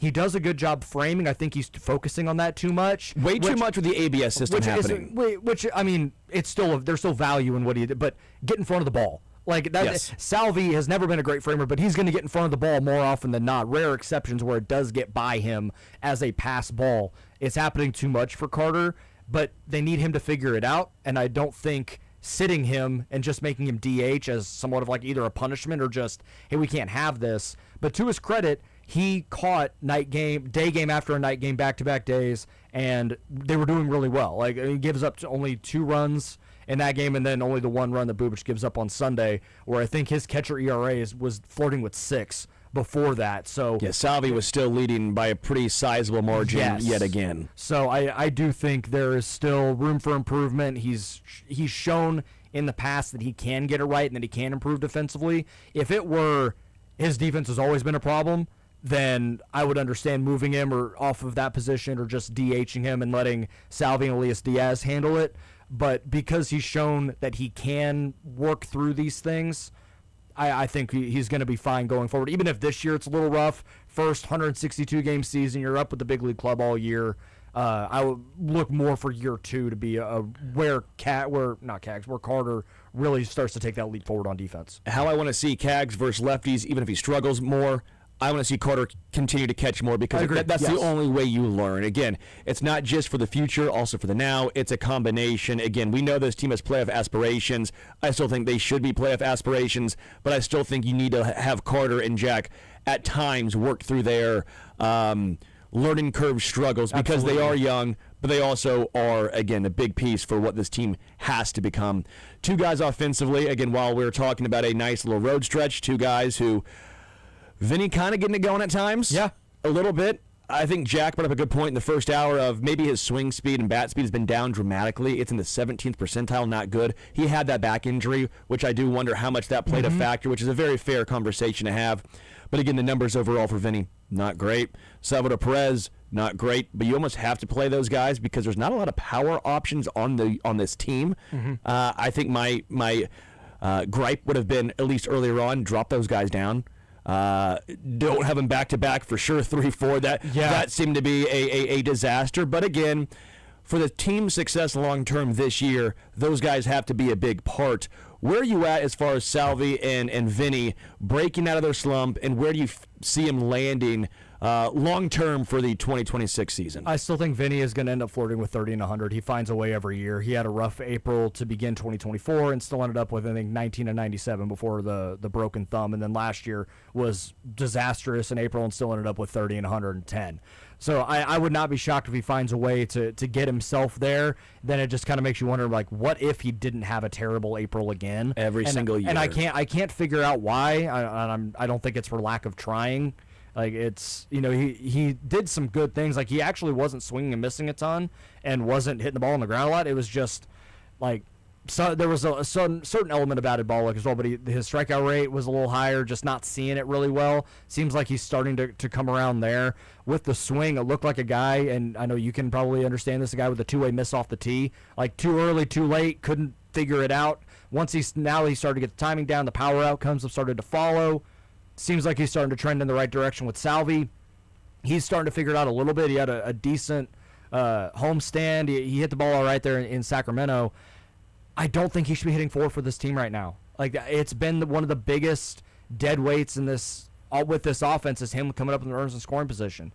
It's one of the biggest reasons why they've struggled out the gate, not just as a team. What do you do, though? Like, because my thought is, for sure versus lefties, Lane Thomas won. I want Lane Thomas. He gets on base at a 387 clip overall. I don't even mind him leading off just whenever he's in the lineup. And that moves. Keep Bobby at 2. Yeah. Vinny at 3. Maybe Garcia 4. I know that it's not traditional power. I know it's unique. I get all that stuff. But I just don't trust Salvi right now batting 4th. No, I don't either. And it's not that I think that he shouldn't be in the lineup. Like, you still have him out there. Hit him 5th or 6th, though. Yes, like, move him down in the order. Agreed. And honestly, like, it may be ambitious. I talked about this on my show a couple of times. Hit Jack 4. Like, the guy's a built-in a lab, drive-in runners guy. Give him more opportunities to do that with Michael and Bobby and now Vinny starting to hit the ball better. Give him opportunities with those guys in front of him because he's shown he can handle those situations at various points, obviously late game. But give him more opportunities to drive runners in, and we'll see what the offense does. I think it could tick up quite a bit. I think the only hard part is then you're looking late game situations where you bring in a loogie against Vinny and Cags back to back. But with the 3-batter minimum, I'm not as concerned about that generally. Sure. And if that's the case, then you still have, if it's like a really tough lefty and you're worried about swing and miss with Jack, that's why you still have Nick Lofton, Lane Thomas, Starling Marte on the bench as those options if you want to go that route. Yeah, as I well. agree. But I think just against a righty, give Jack 3 bites at the apple against a right-handed pitcher. I mean, he's done really well with that split. Confirm. Yeah, and I don't care about hitting Vinny and Jack back-to-back left-handed. Against a righty. Against a lefty, if you want to make some moves, sure. Agreed. But that's why you keep your bench there to give yourself those opportunities. It does feel just that Q might not do that because of the lefty-righty. Yeah, I understand. Like in the not saying that we don't want to do it, but we're not going to see Q do it. Pre 3-batter minimum, I understand having the right-left balance because you could have those one-off loogies that would come in. But now with a 3-batter minimum, it changes things a little bit. And if you get into that situation, I'm not as worried about a right-left split. I'm not saying stack 4 lefties in a row, but if you want to go back-to-back and it's Vinny and Jack, which are 2 of your best power hitters, do it. I'm not going to worry about it. Joel Penfield is our guest. I saw a big positive in last night's game. Okay. And this is from Q. He stuck with Daniel Lynch for an up-down. I mean, there were 2 lefties coming up in the 9th inning. Oh, I agree, but how many times do we see I understand the bullpen was taxed.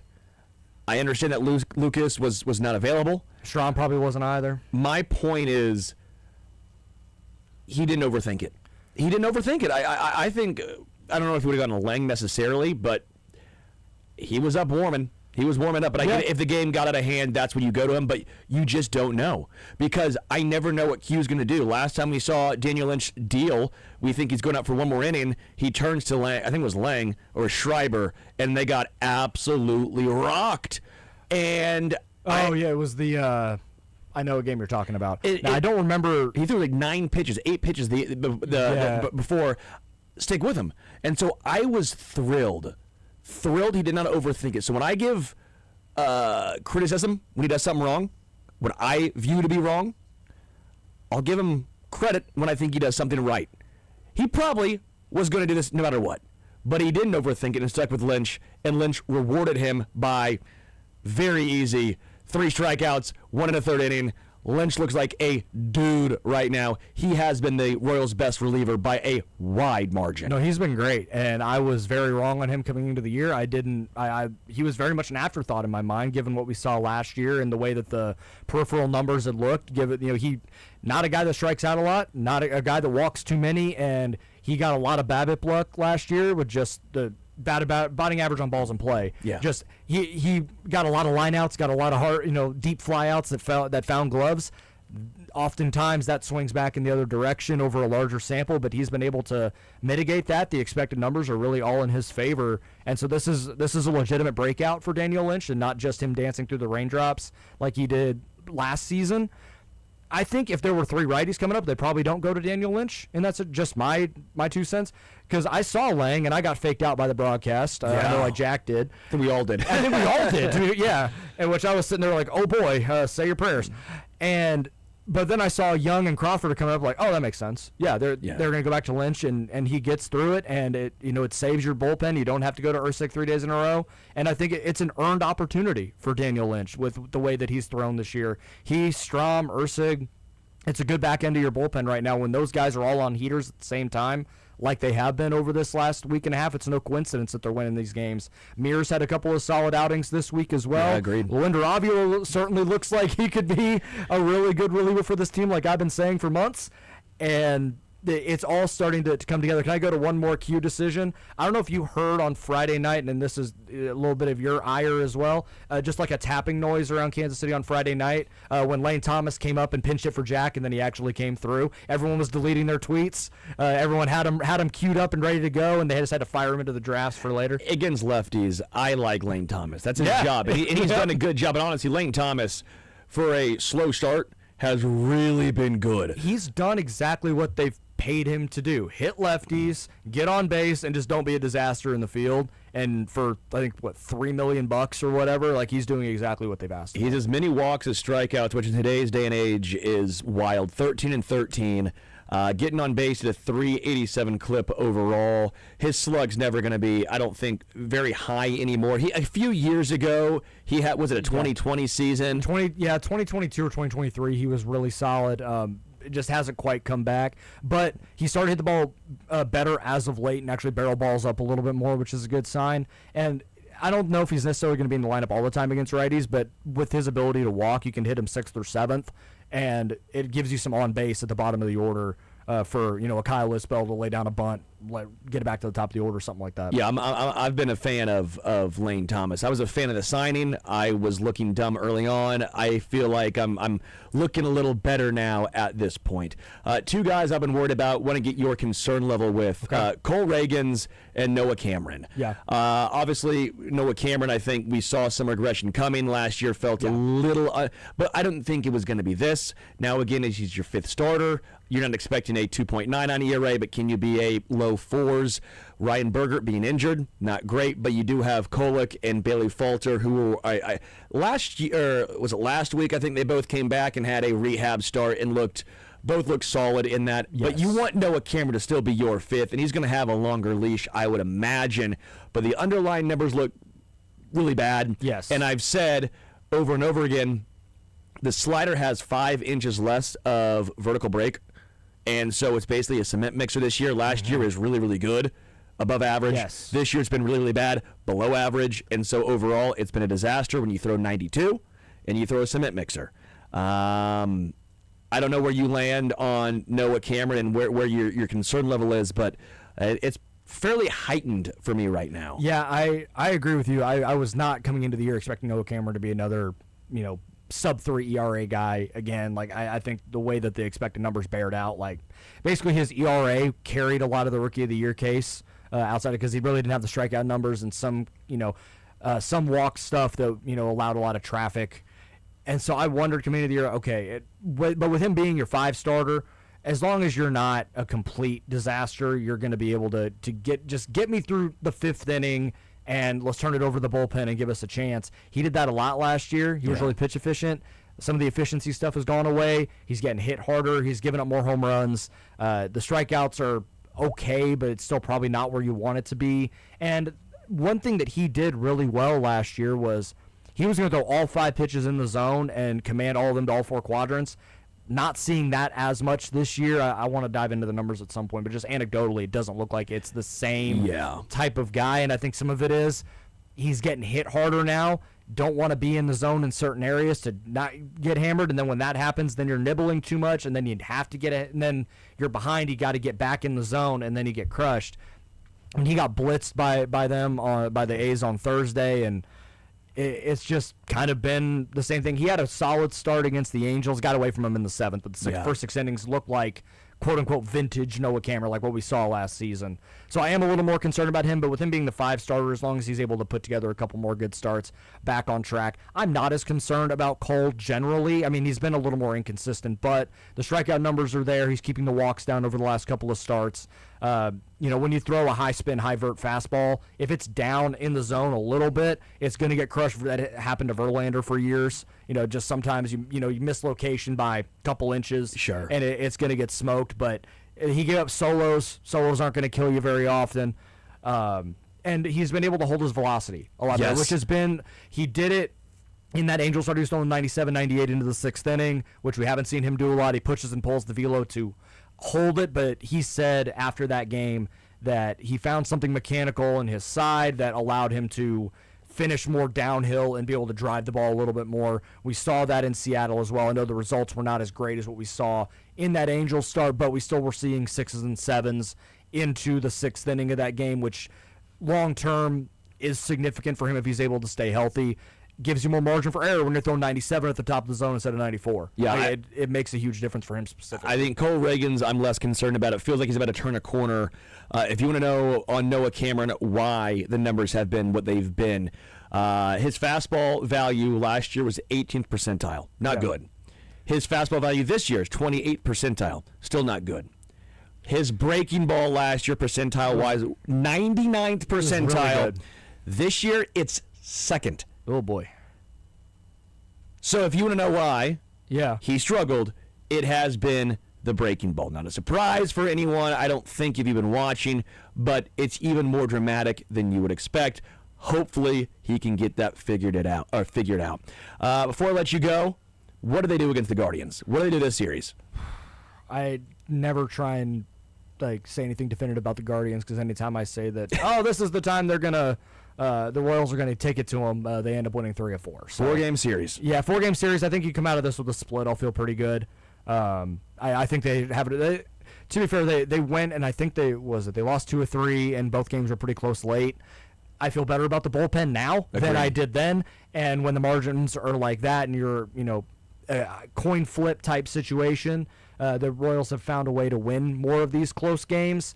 I think they have an opportunity to split it, maybe win 3 of 4. I mean, this is a huge 10-game set here with the 4 against the Guardians, the weekend series against Detroit, and then you got 3 against the White Sox. You come out of this any worse than 6 and 4, you're like, okay.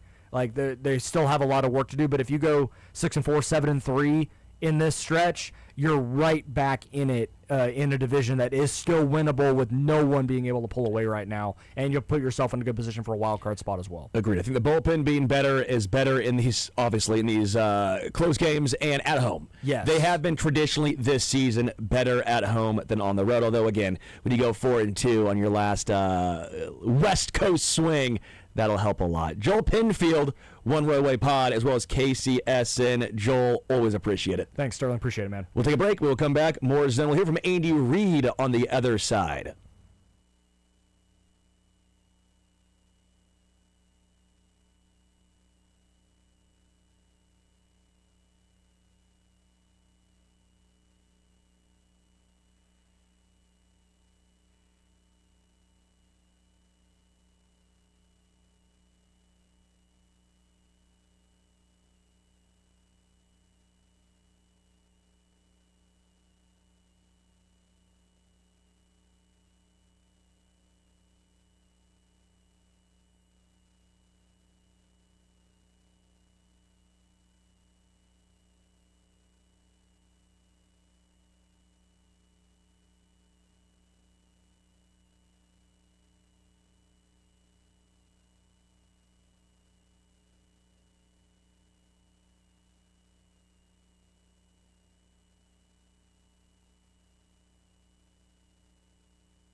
Welcome back to the Zone, Sports Radio 810 WHB. Sterling Holmes, Michael Darcy. Thank you again, Joel Penfield, talking Royals with Joel. Big 3, basically, series in a row coming up against the AL Central. 10 games against the AL Central. Let's see what the Royals can do. Again, I think Cole Reagan's feeling pretty good about where he's trending.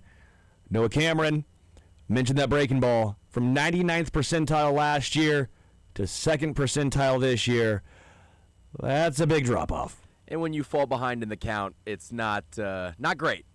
It's not great, Bob. Not great. Not great, Bob. What is great is hearing from Andy Reid. We'll hear from Andy Reid right now. Andy spoke over the weekend. Lebo was out here grinding on a Saturday, making sure we have this. So here is Chiefs head coach Andy Reid. All right. Good to see you guys. It's great to get the players, these rookies back here and in town, meet them, get to know them a little bit. We've got a whole lot of them. There's 108 of them. So Veach and his crew have done their job. They've accumulated a lot of good players, and it's actually a good group. My hat goes off to them for learning the way they're learning and putting everything together where we can go out and actually have some good practices. So, anyways, with that, time's yours. Along those lines, what was the kind of thought process about having so many guys in this camp, and when was the last time that you had guys in a camp this big? Yeah, so last year we had 93. So you always find 2 or 3 guys in that mix. The more guys bring in, better chance you have of finding guys if there was quality, if they're that quality to where you feel like you need to bring them in here. So it's we'll see. We know that college free agents are the second highest number percentage-wise of making a team besides the first-round pick. So, and that's all done by numbers. There's just a lot more of them. So. Coming out of the draft, 4 months until you kick off, do you feel like you've improved the roster in some areas? I think Brett's done a great job with that, along with his guys. But I think they've really made an effort to upgrade some spots. We did it in free agency. 3 or 4 guys come in, and they're quality players. And then you had the rookie class in, and there were some X's that probably needed to be filled there on the board, and I think he was able to fill those spots, and with quality, again, quality players. And then seeing them out here move around, you always are curious to see how that goes. But it looks like they're what we saw on tape here. We'll see when we get in pads and that, but they move around well. Andy, speaking to that, what excites you most about Emmett Johnson and what he might be able to do alongside veterans such as DeMarcado and Kenneth Walker? Yeah, so he, first of all, he's got a good feel for things, smart kid, good kid. And he's got that lateral quickness. We had LaShawn McCoy here for a bit, and he's got a little bit of that to him, where he can shift gears and still get himself upfield quickly. I like the way he pass protects. I like the way he catches the football. And it looks like he can do that here. Going to doing live stuff, but the catching part he does easy. And probably most of all, I just like his smarts. He's going to help on special teams too. So Dave has him in that up back position on the punt team, and able to make all the calls and get guys going in the right direction. So. How much of his receiving ability did sort of drive you guys targeting him? It's important in this offense that you're able to catch the ball. You got to be able to block, and he showed that. At the same time, you got to be able to run the ball. So the more you can do, we'll utilize you in those areas, and it puts pressure on the defense. Andy, as you obviously you're orienting with the rookies now, that's your primary focus. But I wondered if you could speak a little bit to what the tweaks in offensive system you might be looking at, having brought in Kenneth and with EB coming in, and the very things you just spoke to. Yeah, for the most part, it'll be the same. The plays are the same. It's just what areas you draw from. So you've got a bunch of different areas, whether it's your drop back game, your 3-step game, your play action, your movement, screens, all those things you've got in the game plan, or the opportunity to put them in the game plan. It's just what one you draw from to put in there. But I think when you see Kenneth, I think he catches the ball easy. And so he's another one that can help you in that area. And DeMarcado's the same way. DeMarcado did that for Arizona.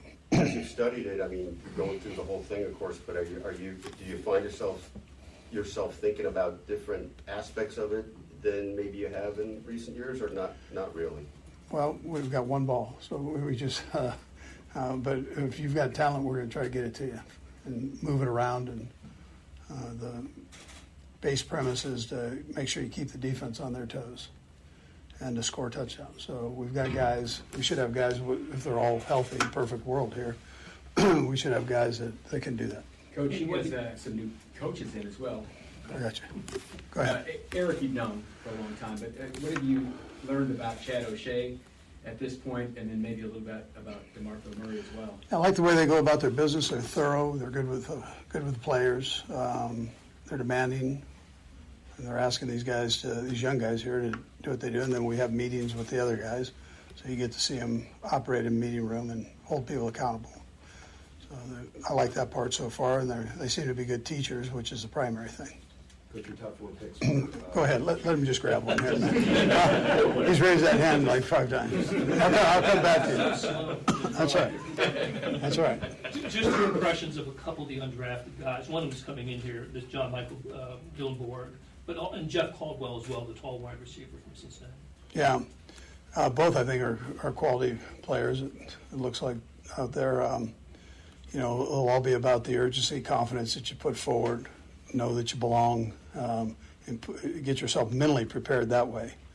And we try to encourage that with the guys that are free agents. All of a sudden they look at 108 guys, and the lines get longer, and then they're going, well, we got another 90 that are going to come in here, or we're going to be part of another 90 that are going to come in here, and some of these guys have playing experience. So you can talk yourself out of that, especially if you're starting at the end of the line, and so you can't do that, and it'll be important for those two to make sure that they keep themselves right there and just learn, and then improve every day. But both of them have the chance to play at this level.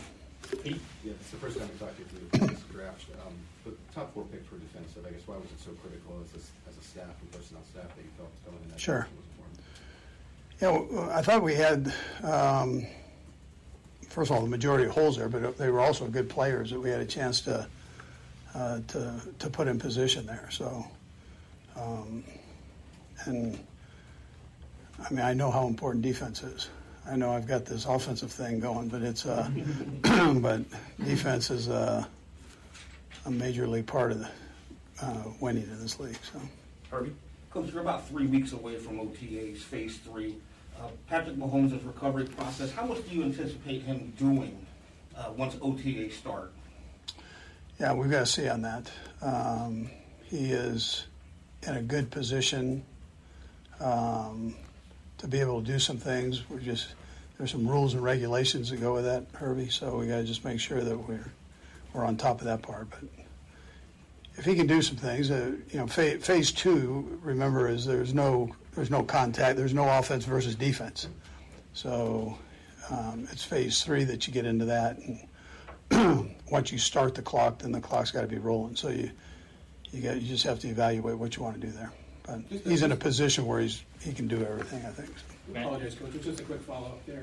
When the rules and regulations, are you talking about just having like the ability to put him on, physically unable to perform? Right.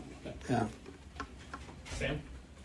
Andy, what the conversation's been like with Dave, and just knowing that process still has to play out, Coach Matt? Yeah, so Dave's been very upfront with everything. We're still going through that whole procedure, and in this case, you always let the law enforcement part take care of itself and work its way out, And so that's where we're at right now. But we're aware, and we've had communication with both sides there. So, with the law enforcement side and David. Andy, really just with more big picture with Patrick, do you still have a sense of sort of the arc of his recovery as opposed to like what's just right in the foreground? I mean, do you have a rough working estimate in your mind? Yeah, I know he's doing a lot of stuff right now. That's what I can give you, Vahe. He is throwing the ball, and he does it on his own. So he's not getting any trouble here. Do you have video on him? I don't have video. All right, thanks. All right. Patrick throwing the ball on his own. No trouble there. Not going to get any fines. Not going to get any trouble from the NFL or NFLPA. Patrick throwing on his own. But no video. There's no video that could possibly exist of the best quarterback on the planet throwing a football. I'm always surprised when stuff like that happens. I'm always surprised. I mean, I guess you have to have a small you'd be indoors, probably, and you'd only have to have like 4 people there. His house is pretty big. He could probably just throw it around his front living room. You think so? Just throw it in there? Oh, yeah. Makes sense. And again, Emmett Johnson, the more I hear him talked about, more I hear him speak, as we heard from him earlier on in the show. I like him. Special teams, receiving ability, but Andy also brought up the ability to block, said he showed the ability to block. That's big. I guess I also never realized how many people come in for these camps. 108 already before the 90. 108. It's like a college football walk-on tryout. And you say he found 2 to 3 of these guys last year. I wonder what are the 2 to 3? Like, does Cooper McDonald count? I would put him in that list. Right? Would Jake Brennan still count? Because he was injured, but they kept him, right? So 108 this year. They said they had, 93 last year, so even more of those guys this upcoming season. But that's hard for a coaching staff. Going through, sifting through 2 to 3 guys, hoping you find 2 to 3 guys. Mentioned, obviously, John Michael as well as Caldwell as 2 potential guys, and saying along the lines of, hey, you got to make sure you keep your confidence up. You can't let these amount of people, you're at the bottom of the totem pole, all of a sudden crush your confidence and say, I have no chance. Making sure, especially with those 2 guys, to say, hey, you got a shot. Especially with the athletic profile of both guys. Yeah. They've got a shot. And yeah. I think it's interesting that they brought in more UDFAs than they did last year because they had maybe more time to scout the UDFA class since they were eliminated basically in December. So that maybe let them get a head start on that process as well. Yeah. Who might we like to bring in here? You had more time, and we'll see how it plays out. We'll take a break. We will come back right here, The Zone, Sports Radio 810 WHB.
Wrapping up the third hour right here before Mick Schaefer joins us on The Zone. Again, we heard from Andy Reid in regards to Patrick Mahomes.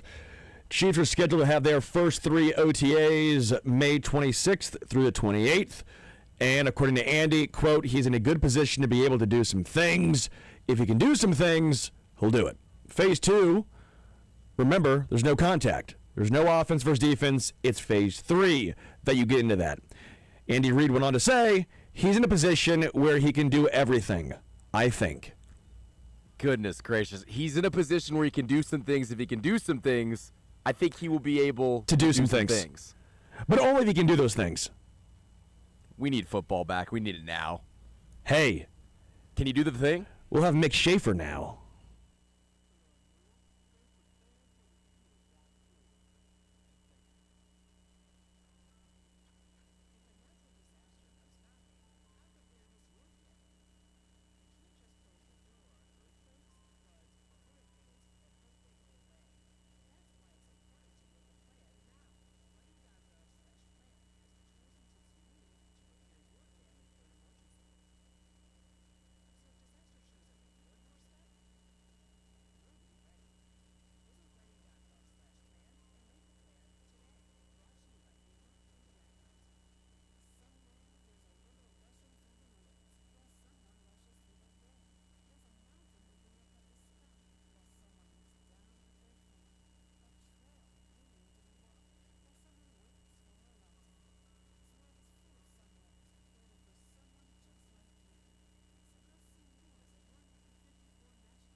Twitter thinks he's funny. Shame on you nerds. His wife and kids think he's lame. No! We couldn't get Paul, so we're stuck with Mick. Yep. Okay, still got it going on. Mick Schaefer on The Zone with Jason Anderson.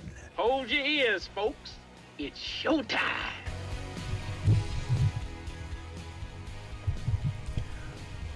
Welcome to The Zone, Sports Radio 810 at WHB. Sterling Holmes, Michael Darcy, Mick Schaefer. As we got it in at the buzzer right there, we got the Billy Currington tickets. We just got them. Is it the royal we? I got them. Yeah, Okay. yeah. I didn't know if you were inviting me. No, the mustached man got the Billy Currington tickets. Oh man. Yeah. I love when you talk in third person like that. Peter Woods did. He did. If Peter Woods can do it, why can't I? I want to go watch that entire interview. I was gone all weekend, so I missed the rookies. I loved his intro, his walk in to the podium. That was pretty good, Wait, too. if Peter Woods can say it, why can't Sterling Holmes? Peter Woods is a guy. He's a dude. What are you eating now? So you always make fun of me for eating things on air, and now you're sucking on something. Yeah, I have no voice, so I'm trying to have some sort of a voice for the radio show. I care about the show, okay? Unlike Jason, who takes Monday off. Unlike you, who eats lunch every day here. And you never take those off. You never, as you are sucking down a Ricola and you miss Friday. I mean, I take days off from radio, but not really for life. I don't know the last time I got to actually do something I wanted to do. So probably this weekend. It's always something. No. You didn't golf this weekend? No, I was in Utah. Oh, it's fun though. Is it? Probably. You saw Corey Anderson. I did. We had a great time Saturday. Oh, did you? Is that why your voice to is? A bar. Yeah, that's why your voice hurts. Well, one of the reasons. We were belly up to a bar, and there's not a whole lot of those in Salt Lake City. No. And there's so many crazy rules for drinking alcohol in Salt Lake City. What can you not do? So most places, it's a 3-drink max. Minimum. No, not minimum. It's like a comedy show. It's a max. And then you're done. But at this bar, there wasn't for whatever reason. But you also couldn't have 2 drinks in front of you at one time. Oh. And you can't do like a double anything at all. And then if they serve alcohol, anybody under 21 cannot be in there. So the whole bar restaurant thing, you got to have a real hard dividing line between, if you're the same establishment, where the bar is and where the restaurant is. It's crazy. Seems way too much work. Agreed. Yes. But it was somewhat a good time. We watched the Kentucky Derby there. He reminded me, Corey did, of 4 years ago when his uncle's horse. Oh yeah, won the Kentucky Derby. I'm like, that's a pretty good story.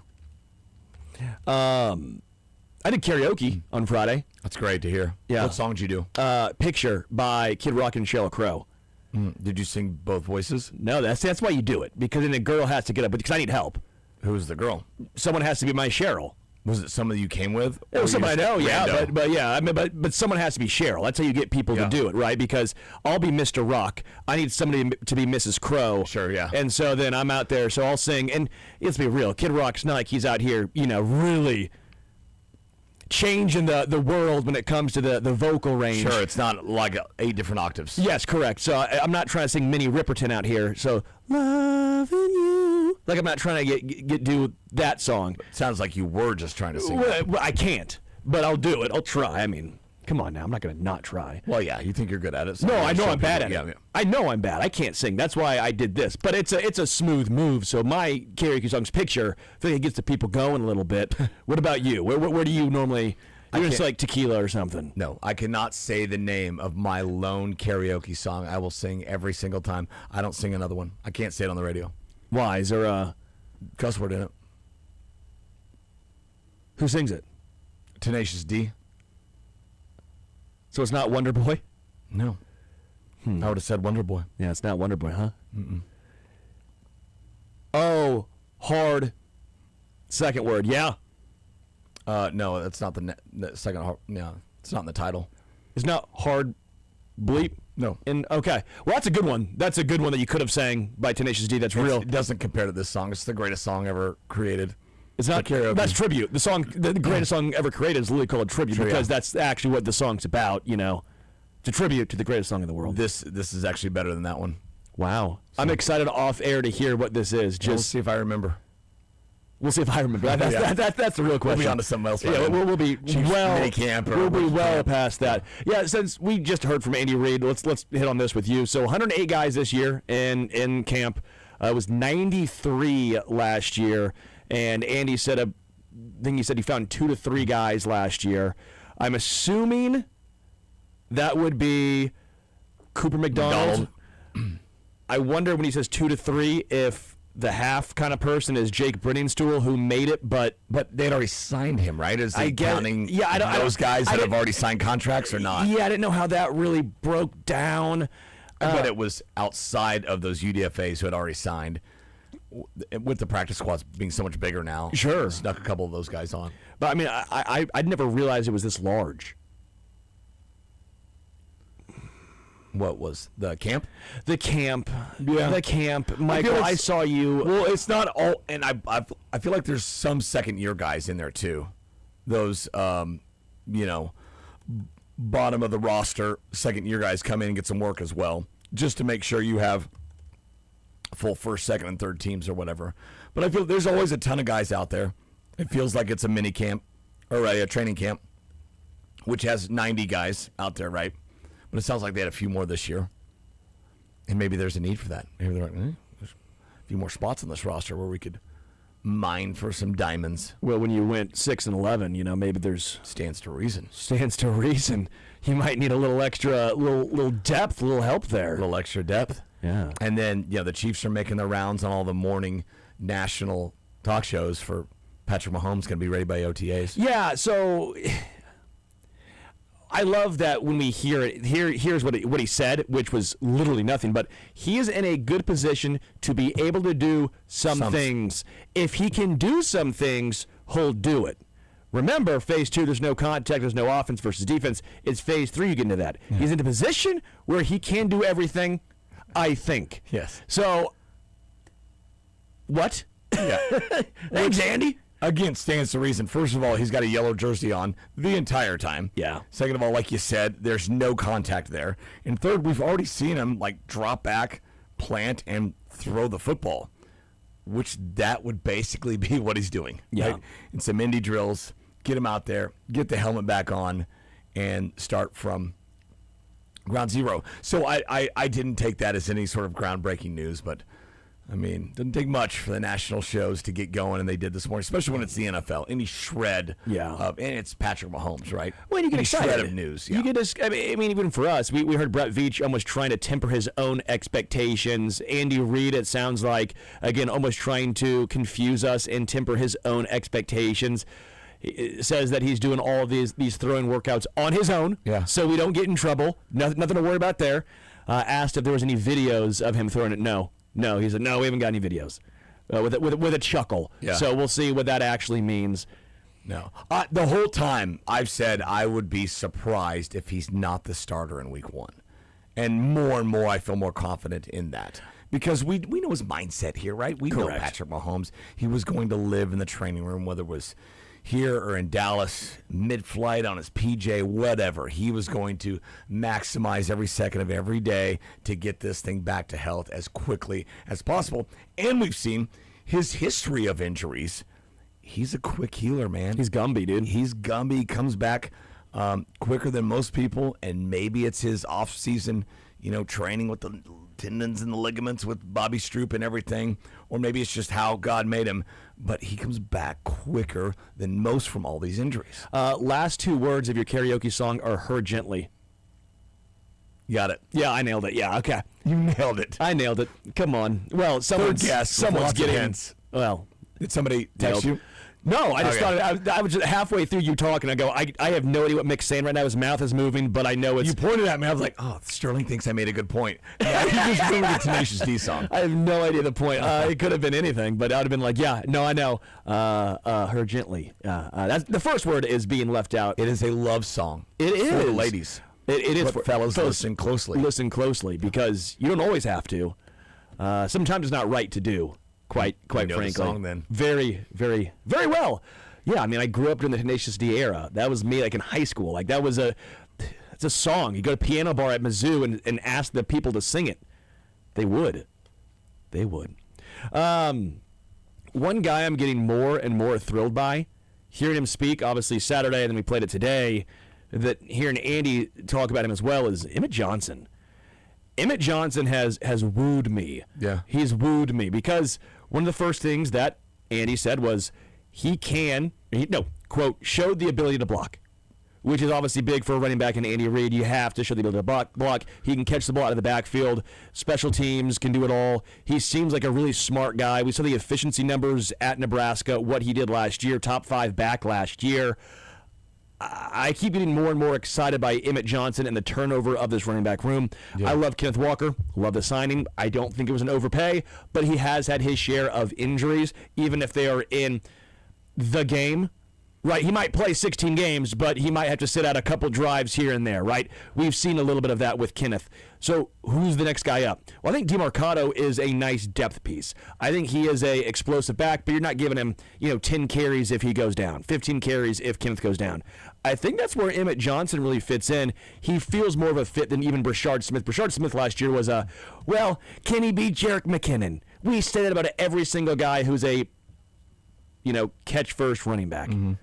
The answer's pretty much been no. Yeah. I don't know. I think I find myself finding a nice role that can be carved out even this year for Emmett Johnson. We'll see, but a lot of times with the mid-round guys, you got to wait till year 2 and year 3. I think the book's out on Brashard Smith, right? He might be a guy that comes in and looks completely different here in year 2. You hope so, right? I do love, though, everything I've seen off the field from Emmett Johnson. You hear Andy Reid say it all the time, and it seems like something that's very obvious for all of us because we're in the sports industry, because we're obsessed with sports. We love sports, but he says all the time when he's giving compliments to some of these guys, he loves the game. He loves football. And you would think you're in the NFL, that would obviously be the case for everybody, right?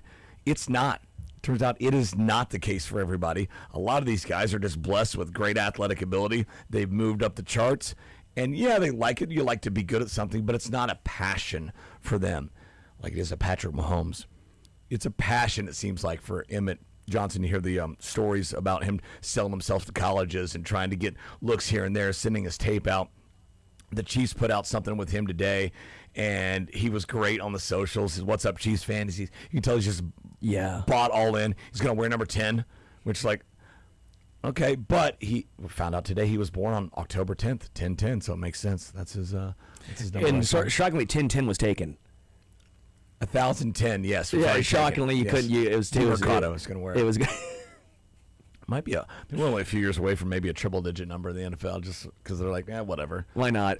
For a while, the NBA they had the 00. Yeah, it wasn't just 0.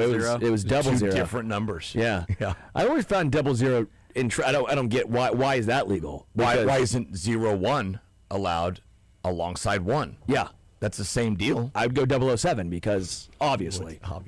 I mean, can I get a hyphen on my jersey? Yeah, for the number.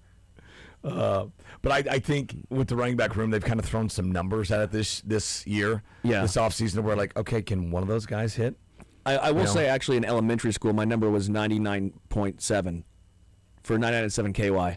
They allowed that. Well, I mean, we're like 9, like 7. I don't know. Good.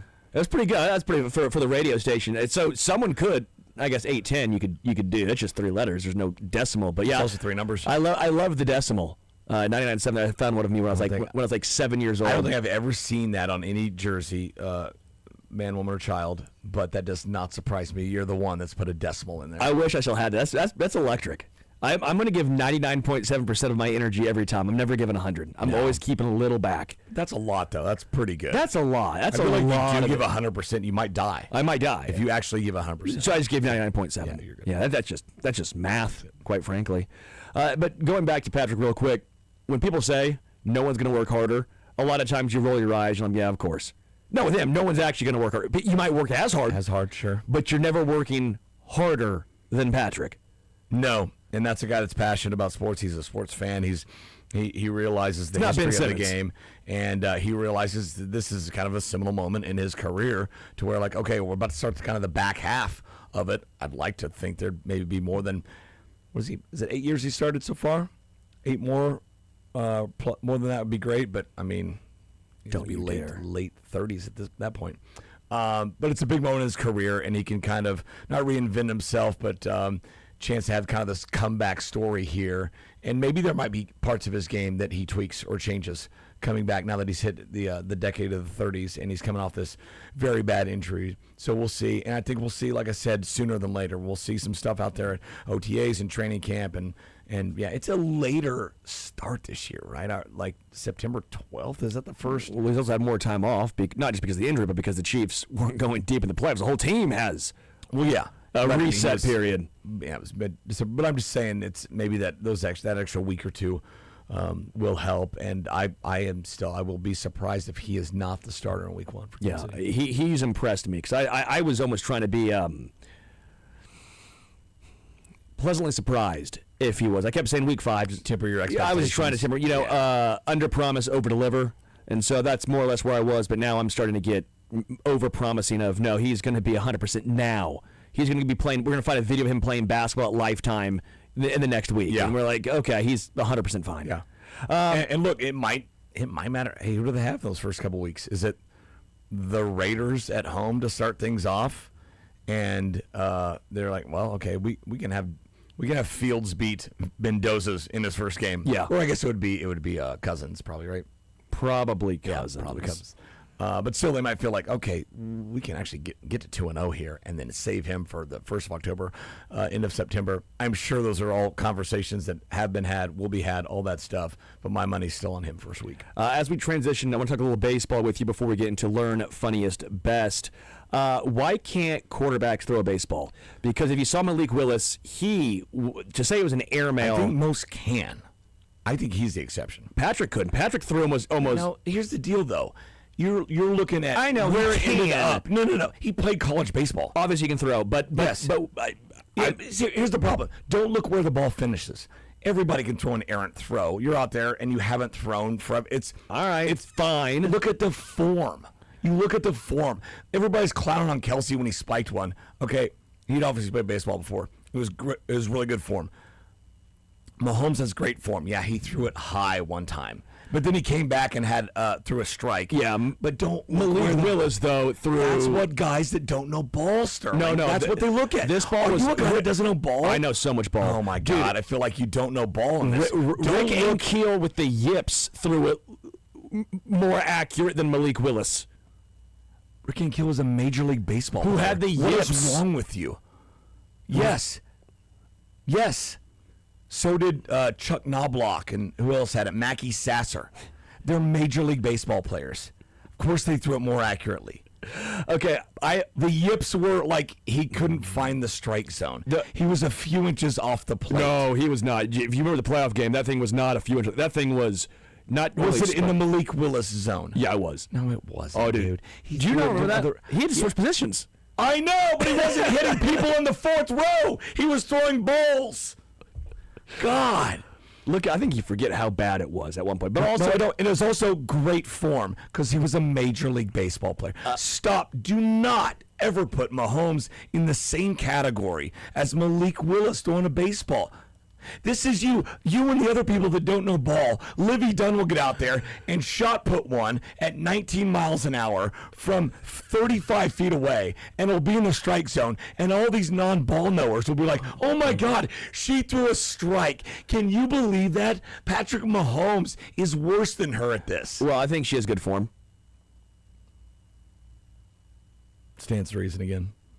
No, I'm being facetious, of course. No, obviously how you throw said ball matters. I hope that's obvious. Yes. But it looked like Malik Willis's arm was breaking when he threw that baseball. Or how about Mendoza, who threw it actually as a football? He threw a baseball and he literally threw it like a football, which I don't know if I've ever seen done before. Like how? Like a slider? Because that's kind of no, but like in the pocket. You drop back. Oh, well, yeah. But he didn't do it on purpose. I think it's how he throws a baseball. I feel like they are the exception. Most NFL quarterbacks were dynamic baseball pitchers growing up. Maybe Mendoza was, but it looked like he threw a legitimate. You don't give that arm that can football. throw a football 60 miles an hour. You don't give that arm a break during baseball season. You say, hey, let's try this. If you throw a football that hard, you can throw a baseball 90. Yeah, that's fair. Sam Horn. Sam Horn from Missouri. Well, does both. He did both. Yeah. Well, but he was always injured. So I wonder if there's a correlation there. Could be. Could be a correlation. Could be a correlation causation. But most of the time, I mean, Tom Brady was an outstanding baseball player, right? Yeah. Patrick Mahomes, outstanding baseball player. Well, will the Royals ever lose again is the real question, because the Royals may never lose. Anytime they lose a game, they may never win a game. Yeah. Anytime they win a game, they may never lose I again. think that first thing more often than I think the second thing. So, no, offense appears to be a solid thing now that can produce somewhat in the clutch and can put up 4 runs in a given night. That was been great to see. And they've caught, I think, especially in these West Coast trips, a couple other teams on some bad nights, and that's worked out. And so you've had, 2 straight 4-2 weeks, if I'm not mistaken. And then they 1-2 in 2 series, and then swept 2 series as well. I want to say the last 4. Keep doing that for another couple of weeks. You're back to 500, and then it's kind of a reset mid-May of this season, and you can go. That's be my game plan. It is semi-funny that it turned to May and they've yet to lose, because April they are bad in, and then May they're like, hey, it's going to be May. Wait, let's see. What is today? Is the 4th? Obviously. Yeah. So the Seattle series started on May 1, is that right? I guess this would be 1, 2, 3, 3 straight. Yeah, I mean, I just thought of that, but I as a ball knower. Were you surprised at all? I gave Q a little credit here, because I like to rip on him when he does something that I find silly, and he overthinks. He didn't overthink it. This was the obvious one, but he didn't do it. When he gets it right, he's just punching buttons, okay? Daniel Lynch came out and got the final out in the 8th. And part of me goes, oh my gosh, he is going to pull him and go to like Alex Bleepin Lang, and this is going to drive me nuts. He stuck with Lynch. Yes. There was 2 lefties that he was going to face in the 9th. That's probably why. But he didn't overthink it. Like my whole I feel like if there are 2 righties, or even if it's righty lefty, maybe it would he have been would've- Alex Lang. I just wanted to give him credit. And by the way, this is also a huge credit to Daniel Lynch for rewarding him, because now hopefully he will say, hey, I can do an up-down with Daniel Lynch, who's been my best reliever by a wide margin.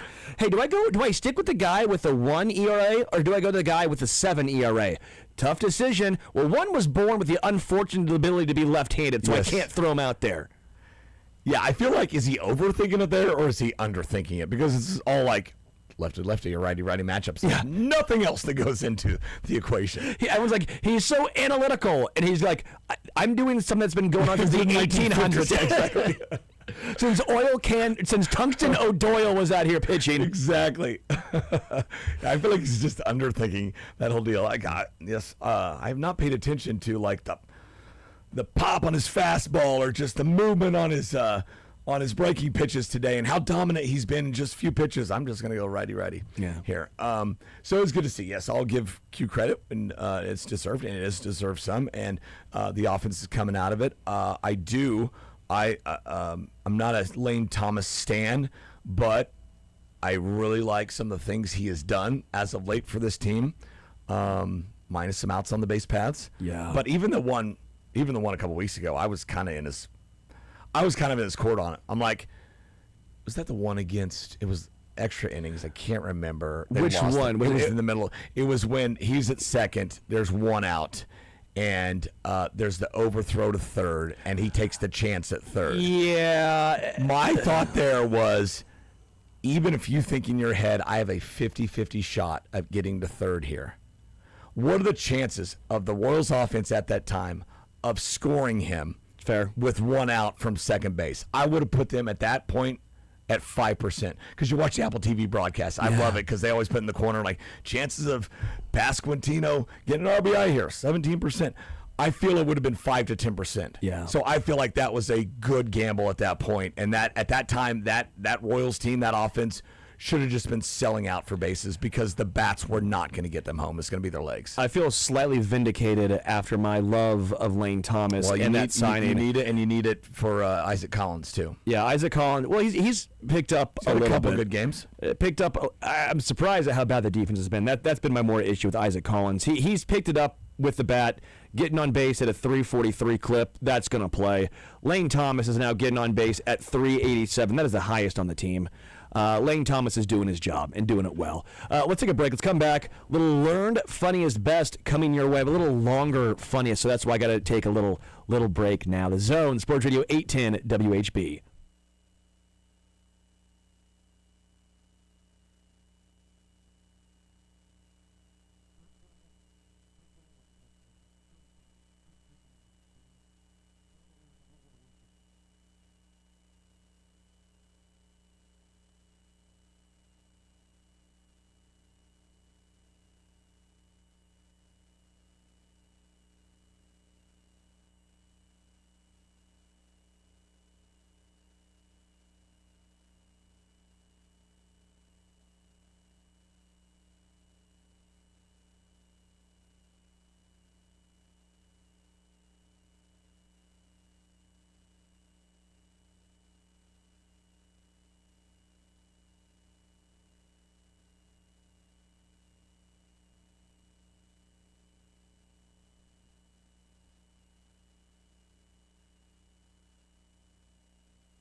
Welcome to the Zone, Sports Radio 810 WHB.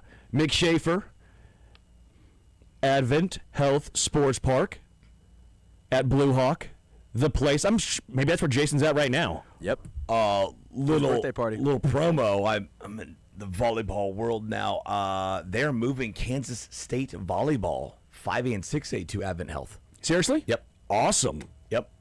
It's great for the teams around here because, well, most of the time in 5A and 6A, they're teams from around here, and they got to go to Salina, so a longer drive and all that. It's Tony's Pizza Event Center out there, which is just fine. But this place is a little finer. Yeah. A little newer, a little nicer, and a lot closer. It's elite. It's elite. It is elite. Heads up, quick news that just came down from Jeff Passan. Detroit Tigers ace Tariq Skubal will undergo surgery to remove loose bodies in his left elbow. That sidelines players traditionally for 2 to 3 months. So his season's not over, but he'll miss a chunk of time. But the Tigers season might be. Did you say loose bodies? Loose bodies. That's what Sterling's on the hunt for every weekend. Saying. That's actually my band name. Loose Bodies. It's a good one. Yeah. So, good for KC, bad for Tariq Skubal, bad for the Tigers, bad for baseball, because he's a great pitcher. So, 2 to 3 months, it looks like, for Tariq Skubal. He will be out. I learned that Tigers games are crazy now. Inflation is completely out of control. This is from MLB Shots Fired on Twitter. He goes, quote, inflation is completely out of control. You can't even take 3 kids to a Tigers game anymore without spending an arm and a leg. Crazy. And I agree. His total was $279.66. 3 Pepsis, 4 hot dogs, 1 cotton candy, 17 Coors Lights. I'm with him. That's pretty good. I think if you cut back on the cotton candy, though, that really would have saved him. Could have, big time. That's for it's $80 a pop, I think. That kind of thing, yeah. It says 9. It's written out, but yeah, I don't know what else you need to cut out there. Maybe the kids could have 1 less hot dog or something. Yeah. Just don't bring them next time. Yeah, the kids can have 1 less Coors Light, too. Yeah, exactly. Yeah, the kids should stop drinking the Coors Lights, apparently. No, I thought it was a pretty funny tweet, so that's pretty good. Mick.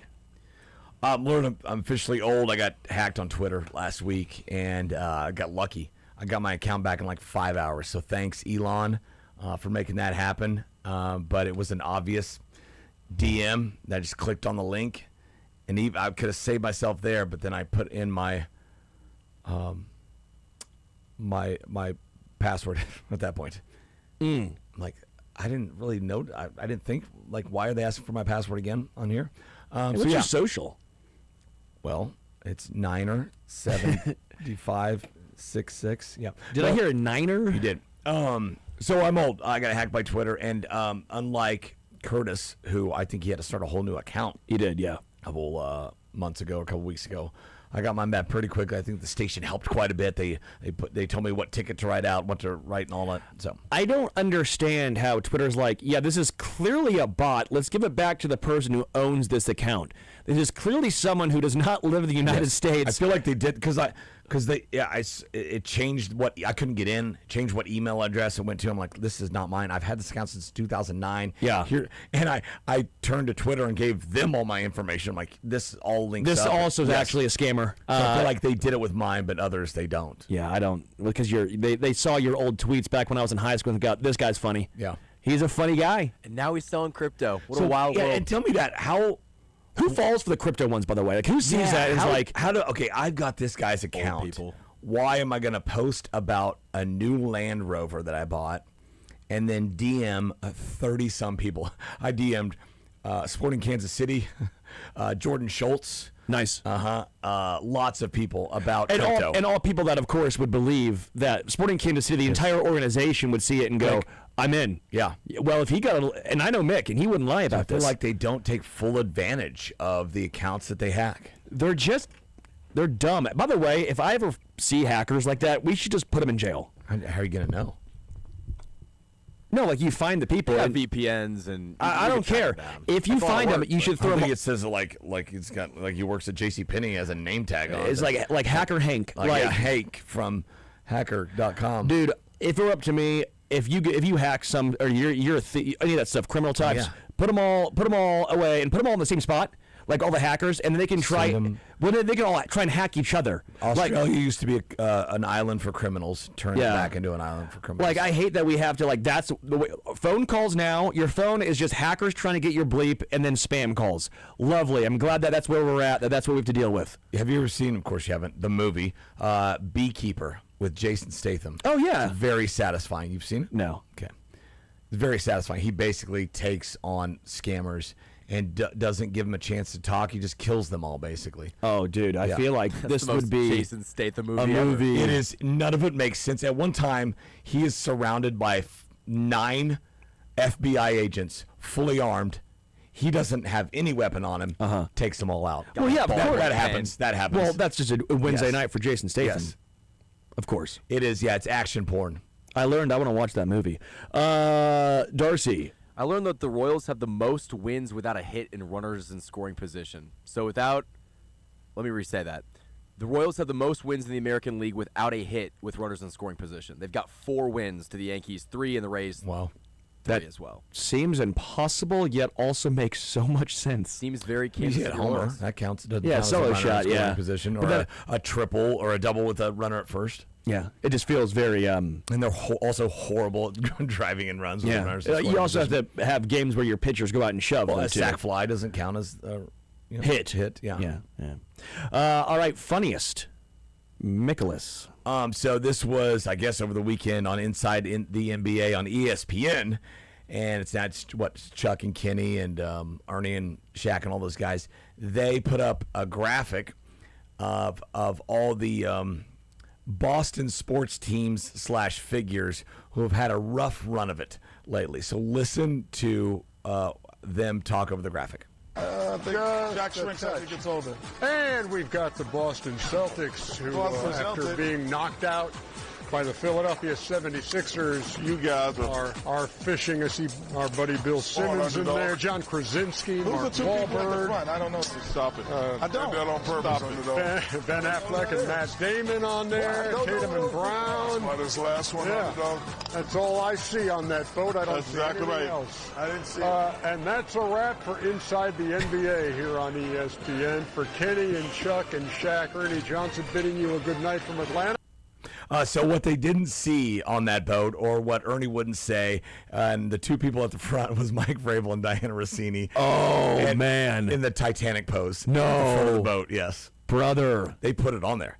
And ESPN, I don't think has covered the story, right? Or hasn't done much on it. Yeah, ESPN is probably not thrilled because they put it on there.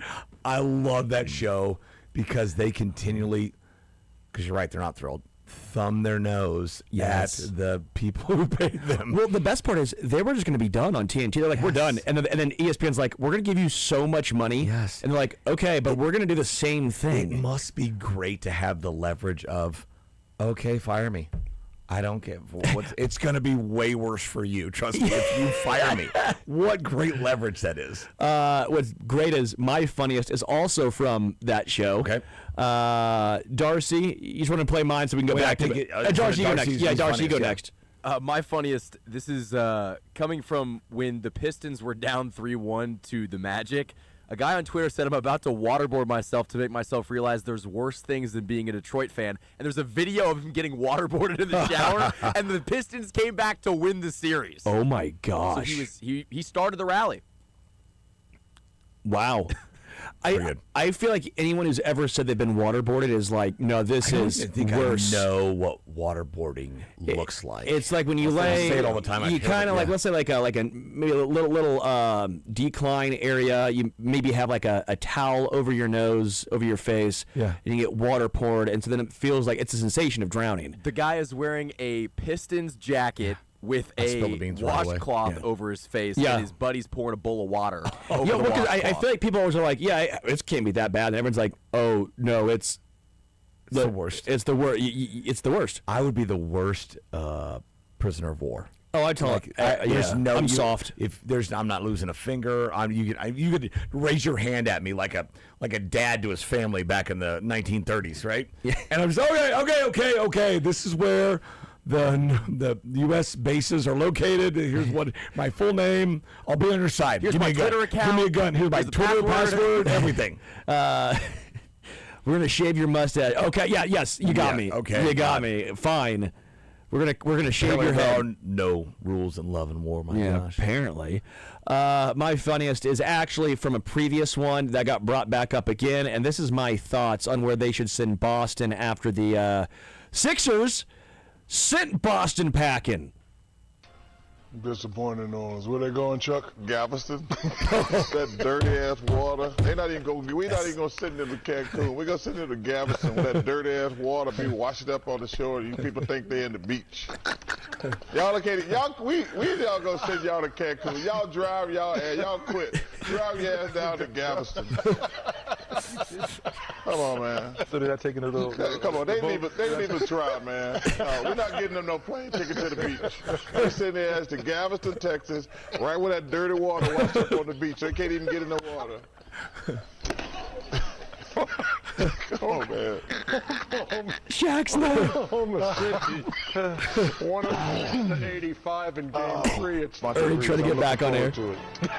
Galveston called. That's the way it looks. That's the way it looks down there. Look.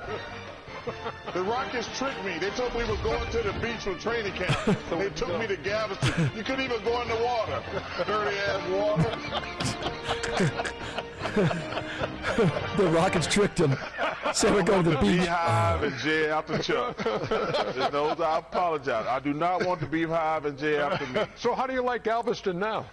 It's beautiful. We're not going there. Would you go on vacation? You got a chance. Hell no, I ain't going on vacation. You've got a chance to wipe the slate clean here. You got to just say, I would go to Galveston. Let me tell you something. That water's so dirty, I'd rather go to San Antonio. I'd rather go to San Antonio with them big old women. No, I'm not going to Galveston. I want to go to the beach down in the river walk and watch them big old women walk around. Okay, so you know what? You know what sets him off. Okay, so you know what? We're going to rather go, Chuck? San Antonio. That's where they invented Victoria's Secret, Chuck. Why is it secret? Because them little women down there, they can't get in them cute little underwear. They wear bloomers down in San Antonio. Oh, my God. Somehow, Victoria's Secret down there. somehow we are going to transition from that to this. You like no parts of Texas. The whole time Shaq is just doubled over. Just as Ernie's trying. I love that Ernie pretends that he's not trying to egg him on at all, but he plays the straight man great, doesn't he? So well. He gives him so much room to explore. 87-76, Sixers over the Celtics. Pause. Another 30 seconds on Galveston. I know. Gives him space to breathe. He hit the trifecta in that audio. He got the Galveston, he got San Antonio in there, then Victoria's Secret. I love that's his apology. Again, I don't want a beehive after me, so I'm gonna get my apology out. Where'd you gonna go? We ain't going there. I'm gonna go to San Antonio. That's a great show. Yeah. So that was my national treasure. National treasure. Yeah. What is the best for you, Darcy? You know, spent the weekend with the fellas. Ended up riding a mechanical bull. We talked about it a little bit in the first hour. How are you on those? I'm horrible. I'm not great. I'm not great. So I actually. And the guys, they always rock hard. Sterling's probably the best he's ever seen at it. I'm not the best I've ever seen. I'm decent. Story coming on. I'm decent at it. I used to do it. I used to operate the mechanical bull at PBR in Philly for a little bit. Is that to, like a real bull? No, but I used to. But the key is, well, obviously one hand up. You got to rock with it. You got to go. It's all about the motion. So I made the mistake of slapping its ass, and that made the operator mad. Yeah, made the operator very upset. Yeah, well, you being a guy made him mad too. It's like, let's get this guy off as quickly as possible. Well, because we're not good on it. What they want is attractive ladies and fat dudes. So I got that's what you want 30. on there. I was on there for 30 seconds. Solid 30. That's a good 30. It's a good 30. It wasn't. It all depends on how they go. I mean, if the guy wants you off, he's gonna get you off. Jesus, Sterling. I'm so used to it, I just continue to go with it. But I will definitely mark that. Oh, that was a bad one. That's a bad cut. That was a bad cut. Bad cut. Best for me. Not that. Wasn't that. I found out Secretariat obviously still holds the record for the fastest time ever, right? For the Kentucky Derby. It's still Secretariat. I didn't know this. The horse that finished second to Secretariat, also would have had the fastest record of all time if it wasn't for Secretariat. So it has the second fastest mark. Second sham. Wow. Imagine that. Of all the years, 137 years, you get dropped into the same race. Was it 79 or something like that? It was 73. 73. Wow. Sham. Imagine that. Of all 137 years. What a sham. Actually, you know what? That was 13 years ago, so we're like 150 now. I found this on Reddit. So, yeah, 137. Yeah, the story's from a long time ago, but how insane is that? Like, you have to feel bad for that horse, and that you're like, oh my gosh, I feel like the horse had no idea. We set the world record. There's no idea concept of math or why he's running out there. I always say this. I think about food. I think horses. Maybe I'm wrong. I think they like the Derby. People are always like, I feel bad for the horses, and I say, horses like to run. Like I think there's an innate. Like dogs race each other at the dog park for fun. Why don't horses race? They do it for fun, right? Yeah. Because we all have an innate ability to win. I don't think the horses hate the Derby, no. Yeah. I just think they're horses, and they don't know we they all hate have second the place. innate ability to win. We all have that. You want to win. I think all animals have the innate ability that you want to be a winner. Squirrels do it. Do they? Probably. What do they do? Who can get the most nuts? I don't know. They're doing something. Everyone wants to win, dude. Horses want to win. They like that bleep. All right, what's your best? So I've learned at volleyball tournaments, if you want to see somebody famous go to volleyball tournaments, don't have a daughter there, Sterling. Don't be a creeper and just go as a fan. But wasn't planning on it, but I've seen so many famous people, and it's just the law of averages is that there's 10,000 teams at these tournaments. You'll see Mick Schaefer. You'll see nowhere near the most famous. I've seen Vince Vaughn. I've seen Donald Driver. I've seen Jared Allen. And this past week, actually yesterday for lunch, I sat by Jamie from the Progressive commercials. Wow. Did you talk to him or? No, he's there with other parents and his daughter, and they're all their volleyball playing. Did you hear him teammates. talk? Did he sound like that? Does he act like that? He did not talk about bundling or anything. He had glasses on, but the entire restaurant, he's a very recognizable guy. His name's Jim Cashman. And we were like just staring at him the whole time, like, oh, man, there's the Progressive guy right there. Yeah.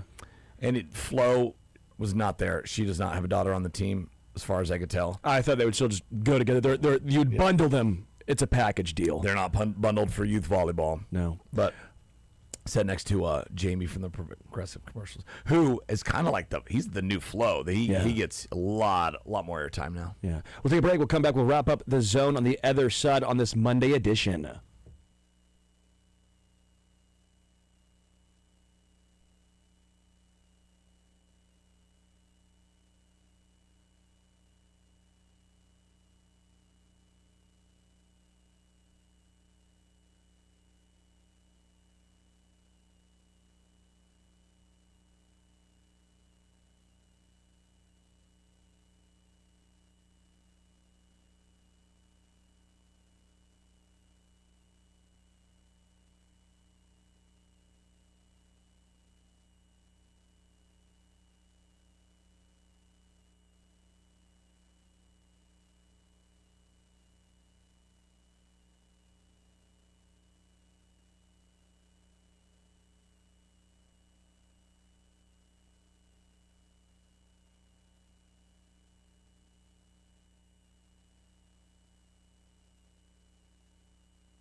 All right, wrapping up the Monday edition of The Zone right here. Sports Radio 810 WHB. The program comes your way next. The Tigers, again, Tariq Skubal to undergo surgery on his left elbow. They're going to find those loose bodies.